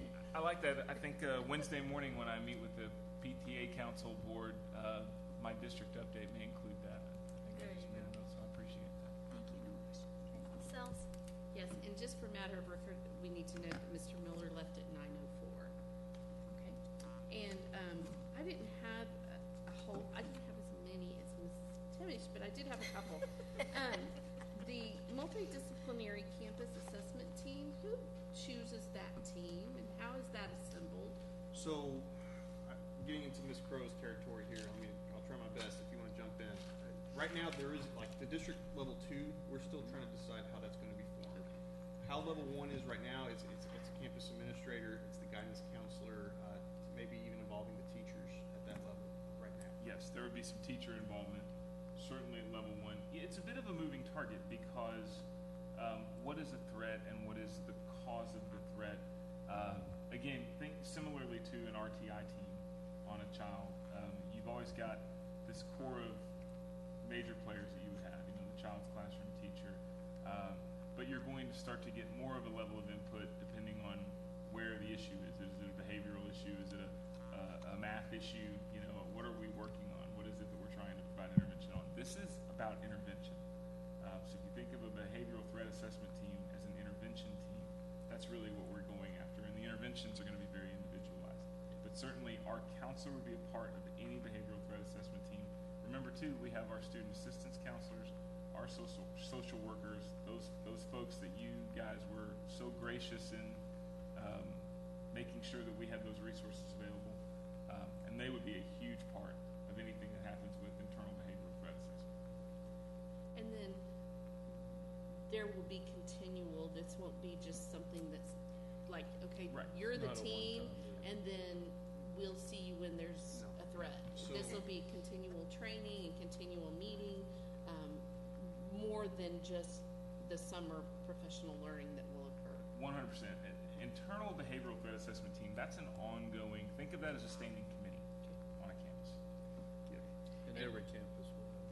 And then the craze, has that been fully developed at this point in time? So the program's out there in the state of Texas already. Right. What we're trying to do, the beauty on Craze, you can train it for hours, or you can train it for, beauty on LPD. I think they do a training. They say it's about 20 minutes with a 20-minute Q&A. We want to build something that mirrors what we've already done in compliance training. So, like I said, we've already rolled out avoid, deny, defend in our compliance training. We want to build off that, and so we feel a 30 to 45-minute Craze pared down with a Q&A would be what we're looking for, and that's what we need to do with our police departments is, all right, we believe this slide on the standard, it's a standard presentation for the state. We really like this one.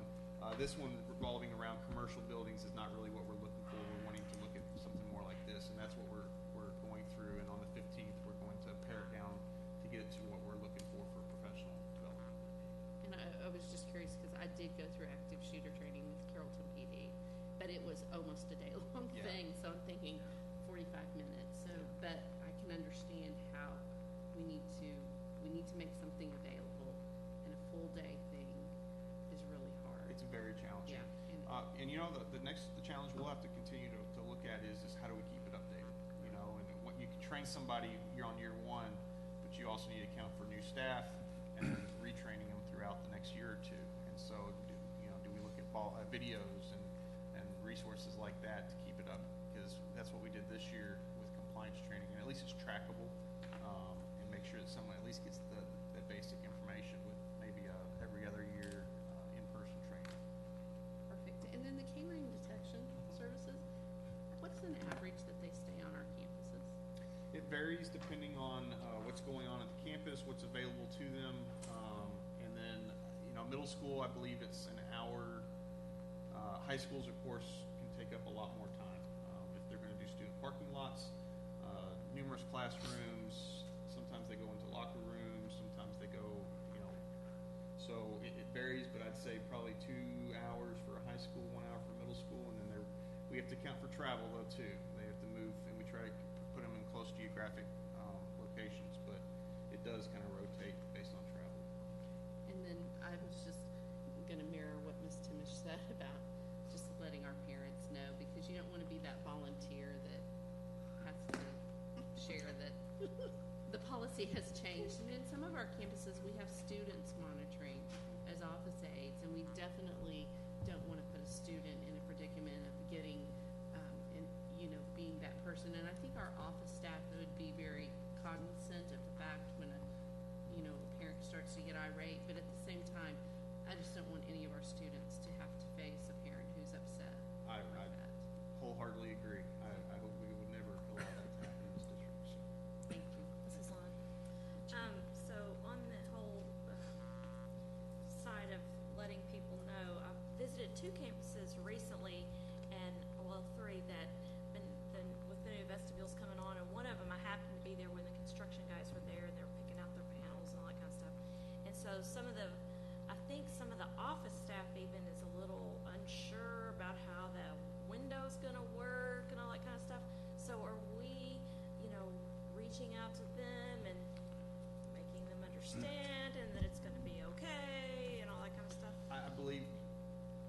Go ahead. I believe communication coming from new construction, safety, security, Dr. Rogers' office, Dr. Coburn's office, that we're Okay. trying to, and it is a change. Yes, and some of them are freaking out about the change. They do. Yeah.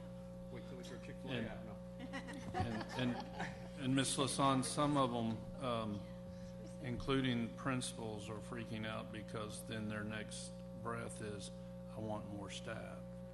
And so that's really, we haven't changed. I mean, there's currently someone welcoming someone in. I mean, we've moved their location to a window that, they're, once school starts and now they have to get buzzed in on the video phone, I mean, but we had that discussion with principals about a week and a half ago because they wanted a little more input into all the plans, and sometimes we love their input, and sometimes it's like, hey, this is a district plan, Right. and we spent a lot of time working with our architects and Mr. Fight, and so anyway, we promise we will make it work. And I'd have no doubt. I just and- wondered if there would be something that, I don't make them feel better. The office staff, I feel like the principals are on board, but, I don't know, just something to think about. Yeah, no, I appreciate throwing that. it out there. No, we, Do you have any other questions? One more thing, and Dr. Rogers, you and I kind of talked about this, so if the answer's, the social media notification of the drills and stuff, did you talk to Matt about that? Okay, so I don't remember. Huh? I think so. I think you're referencing a specific one from a few weeks back. Yes, somebody was receiving some flack from a parent that we were putting the drills on Yes. social Yes, I did media. pass that on. Okay, and so, yeah. Now, granted, I think if I was a terrorist or somebody, I think that, I probably wouldn't have time to react by looking at social media. But what's the thought behind putting that on social media, that we did a drill? And that actually, and correct me if I'm wrong, Dr. Coburn, that actually turned out that's the campus that's putting that on their Facebook page. That's not us generating that so Yeah. So I think the issue is there was a discussion with the campus. Yeah, with that one, again, we were actually talking about an actual situation, a non-drill, type of situation that fortunately was not a major issue, but it was something where, action needed to be taken, and it was, that the first delivery of that information was via Facebook and not via some other, and frankly, sometimes our principals make fast decisions to try to get the word out there, and I think the ordering was just a little bit backwards. But we do try to have, like, whenever there's a drill, though, they Yes. do have to put that on social media. Yeah, there is a protocol for our campuses on lockdowns that we do put a social media alert. We do, for most of our drills we do. So for instance, a fire evacuation drill, what changed this year, that was a contention after last year, and we worked with our public safety and our principals. We require, we're about to do a fire drill, but we tell them, please do not post this till right before you do it. It kind of goes with that whole idea that if somebody is monitoring social media and they want to be there, we're preventing that because it's such a short term. And our drills, because we're so effective at them, we're in and out in 3 to 4 minutes. But we do feel it's important to at least provide that notification, not just, we stop the campuses that were doing it 2 days out. Hey, we're about to do our fire drill on Thursday at 9 p.m. and it's Monday. That does provide some concern. And so we've basically specified in our protocol, hey, you need to submit your social media post if this is about to happen right before you press that button. So that at least the communication's out there, but it's not impacting any public safety threat like that. So that, like, if a parent saw them out there, they would know, okay, That's right. it's a drill. That's a drill. That's the thought behind it. And we get some concerns, especially, a lot of our schools are neighborhood schools, and from their back window, they see what's happening, and so it's something, just another way of communicating with them. It's a little different when it comes to, shelter, lockdown, because that's inside. Yeah, and we can communicate that well in advance if we need to, and that it's happening already. It's the evacuation where they're leaving the school that was a concern for time-sensitive stamping, and that was addressed this year. Cool, thank you. Ms. Prosnick? So I have a question about those middle school SROs going to elementary schools. At least on the east side of the district of 35, there are many elementary schools that are not in the same city as their middle schools. So how does that work? So Lakeview and Griffin, currently the Colony is the only city that's actually got a middle school for every, or a SRO for every middle school. They were able to do that immediately, and we greatly appreciate them doing that. Within those schools, those middle schools are tackling that. Frisco has a SRO that's at the high school and the middle schools, and they're we're being told, hey, that's the point of contact for anything that's happening at Hicks Elementary. Will we see them as much as Lakeview and Griffin? I do not know, but that's something that we're going to be keeping track on this year as we watch all of our middle school SROs. And I will tell you, Frisco's been very supportive, and they attend all of our task force meetings. They're at all of our events, even for, it's Hicks, but they're just as involved as they would be at Frisco ISD. And I want to make sure I highlight that because they really do a lot for us. It's a great Killian, police department. What now? It's a great police It is. department. Killian, when they have their middle school SRO, they will be working with Castle Hills, Independence, CCE, and those Lewisville the Lewisville schools within the east side of town. And then we are in the process, I believe Carrollton's giving us first dibs, as far as I'm being told right now, on the SROs that they're getting in Carrollton. And where we're going to place them, it's going to be the elementary schools in Carrollton. So I think, if I'm understanding your question right, they're going to be covered.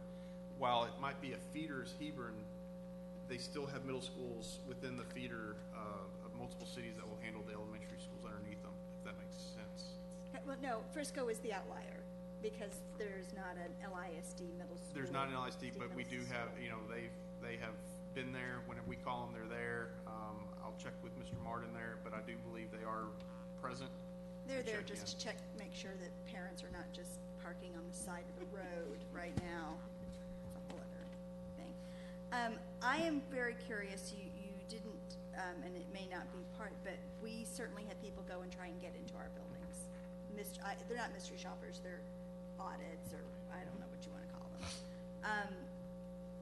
What was where are we on that? Every month, every school is being hit. We haven't missed one yet, and we'll be able to have the whole year of data to review on that. So that's something that we heard when we presented the audit last year, I believe, and that is occurring.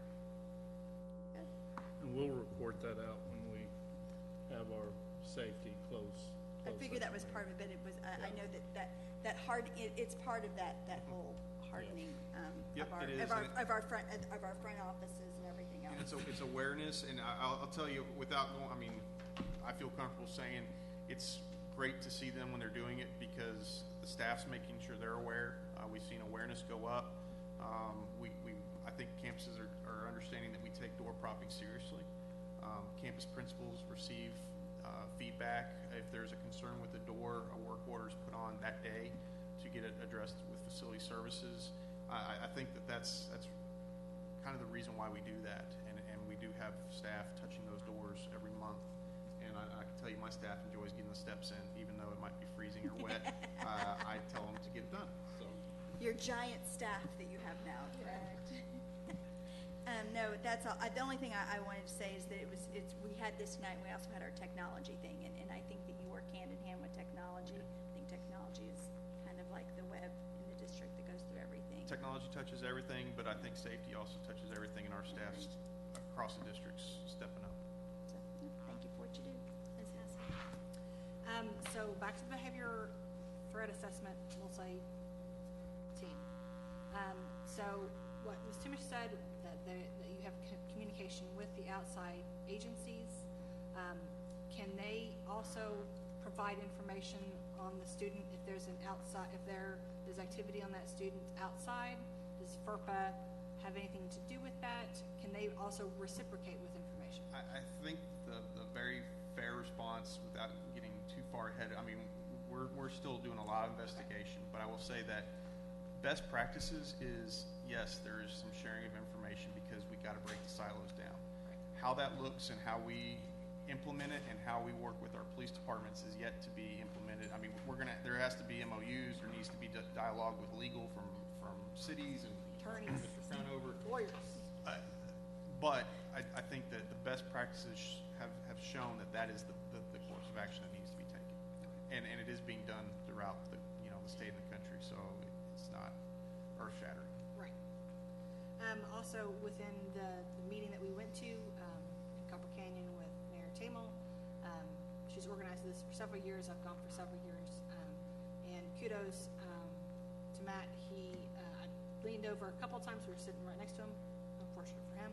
So I'm leaning over, asking him questions, and then on a separate time, he's actually already anticipating a question writing down notes. As soon as I reach over to him, he's explaining the difference between what they're talking about and what we do within LISD. So kudos to him and being able to understand the concerns of the board and concerns of everybody, and anticipating those concerns. So that was great. Student deliveries. Can't wait to see that. Really? Me either. I haven't seen it. We were all really excited that scored as highly sensitive. It is necessary. Because I do occasionally, I'll bring my children once every other month something to eat. But then it's the, oh mom, I forgot my, that's what my children, because I don't love them enough to bring them Chick-fil-A often.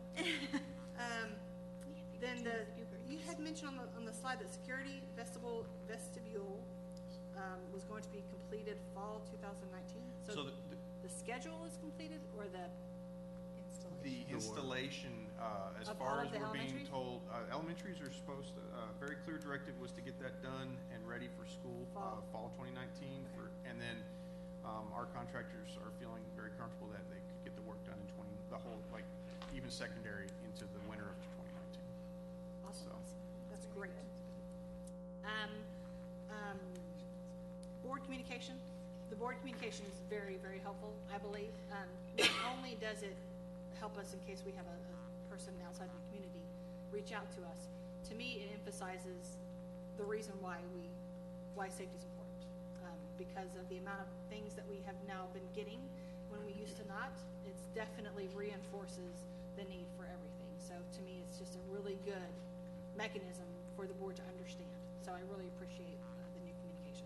That's a big old team effort. So. It does impact us in a positive way about a negative issue.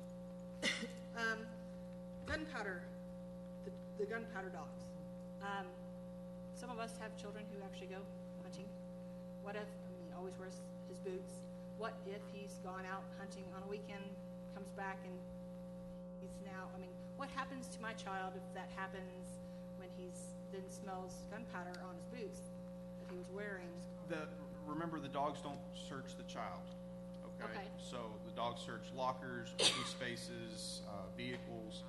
So a dog will never sniff your clothes. So if it's boots or What if it's jacket that he's now left in his car? Then it could alert. So when an alert comes in, the campus, the handler notifies the campus administrator, who reaches out to the student, and in some cases the parent asks to Just search. quietly taken out of class, not a big deal. Yep. It's not, and firsthand, that happened to me. I went hunting in high school. I remember it to this day.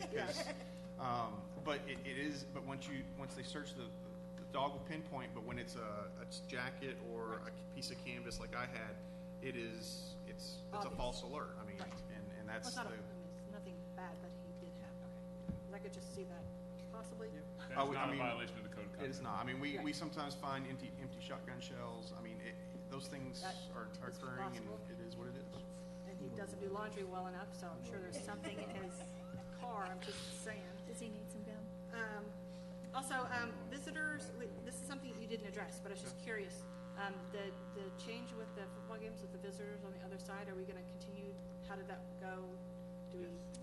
I do believe we're going to. I think that's it was successful. Yes. It wasn't that much additional in resources or anything like that, and I know that there's some additional conversations as it relates to stadium security that we'll be talking about too. Yeah. Yes. Yes. But yes, the visitor sides, we will continue to use both sides. And I'm glad your staff is home safe from We are Egypt. too. Okay, last but not least. So I'm going to reiterate exactly what I just told the technology department, but I remember when you were hired, a person of one, and how blessed we are to have you in our district. I remember you going out and doing every single one of our campuses by yourself and doing a phenomenal assessment, and here we are today with 7 people. So kudos to you, Mr. Garrett, and the department, and I feel like our kids are safe, and we're so blessed to have a district that cares about the safety of our kids and are always looking for ways to make it better. So that's my kudos to you and your department. My question for you is about lockdown drills. So what does that look like on the communication side? Let's just say, do you review with the AP and the principal And if so, is that review, how does that go? And then how does that message get drilled down to the teacher? So let's just say it went positive or negative. How is that message conveyed so the entire campus understands we got to do our job better, we didn't communicate properly, we didn't follow the procedures? So, as with any of our drills, lockdown, evacuation, shelter, there's an after-action report that they fill out and submit. So that's how we document the drills happened, and we do have an AAR on that after-action review, what worked well, what didn't, and we usually find a very good explanation of what's happened. How that rolls out at a campus is really does kind of boil back down to the high school, or I'm sorry, the school principals. How, is it a staff meeting that they're rolling this out to? I've encountered some schools that call an emergency staff meeting, and the principal makes it very clear that this will never happen again. I mean, and it depends on what's happening. For the most part, we know, and I think our staff knows what's expected of them, and we aren't seeing those huge. This is a major correction that we got to do right now. But if there are, the campus principals have been usually right on with dealing with it to the impacted groups. When we look at trends, that's kind of the other thing. So when we get the reports, we're looking at all that, and that's what we do with our yearly training at the beginning of the year. We're looking at trends from the previous year of, all right, we're seeing this was an issue, or we need to have more obstructed because everybody keeps going out maybe the same door. And so that's kind of where we can change things up. I can tell you when it comes to lockdown drills, we are trying to change a little bit more heightened drills, I guess you can say. It's not just so much lock the door, make sure the doors are locked, but we do really want to make sure that we can't see anybody. Line of sight is very important with our views, and those notes are impacted when we're observing those, or if a police officer that's coming around to observe those drills are seeing that as well, if that's answering your question. Yeah, but you're not at those meetings, I guess, correct? We're not Yeah, at so all Dr. those. Rogers, how can we make sure that communication is really happening after a drill? And I mean, do we know that that's? I'm sure it is happening. Yeah, and I think it's going to happen to different degrees according to what's the lack of compliance with the drill. I think, as Matt said, if it's something serious that needs to be addressed, with the full staff, I think I have no doubt that would happen. We can certainly pass that on to the assistant chiefs and the principals the next time. If it's one staff member, I'm not going to pull the whole staff in. Right. I'm going to address it individually with that particular teacher. So, but we'll emphasize. As a former principal, and I promise you, safety is. It's at the top of everyone's. They want to do well. They do. And the most recent situation we had, I remember the principal asked me the room number. We got the room number. They dealt with it very quickly. And that's, if we see that reaction by our campus administration, I do feel comfortable with it. When we're dealing with more complex situations, a good example was, like, let's say a block lunch. We do actually, we try to get to those, and the feedback out of those meetings is much greater because it is impacting larger groups. And so I do see that in more of a staff meeting format. But if it's a single issue, And I don't doubt, I'm not saying our staff doesn't care. By all means, they do. I'm just saying sometimes communication is stuff we don't think about. I mean, in situations, and it's just always good that we're always communicating down to make it better. My last one is, how are the procedure drills worked on the portables that are still in use? When the lockdown drill happens, is the portable part of that? in a lockdown situation, the portable, they don't exit the portable. That is a self-contained building, exterior door that should be locked at all times and closed at all times. And we do audit those as well. And so those drills are conducted just like that. In a shelter evacuation, those rooms are to be evacuated and go into a general location within the campuses. So when they account for space inside libraries or certain classrooms that might be vacant, they can move into. Lockout, they would move in. The lockout's the only one that's kind of an if or it's an A or B. If there's an immediate threat in the area and they're in the portable, they are to stay there. Again, it's a locked building. But if law enforcement is close by and they say, yes, you can get into the main campus, that's also an option as well. But we don't want to do that without law enforcement direction because they're the ones that know the situation best. So we kind of treat that as, the drills are done in the portables just like they would be in the main school or building. In fact, I think the care by those teachers in those portables is much higher in some form because they have to have a little bit heightened awareness. They have to have communications, and so I would feel comfortable with my child doing a drill on those portables, just like they would in the main campus. Are there any other questions? Okay, thank you, Mr. Garrett.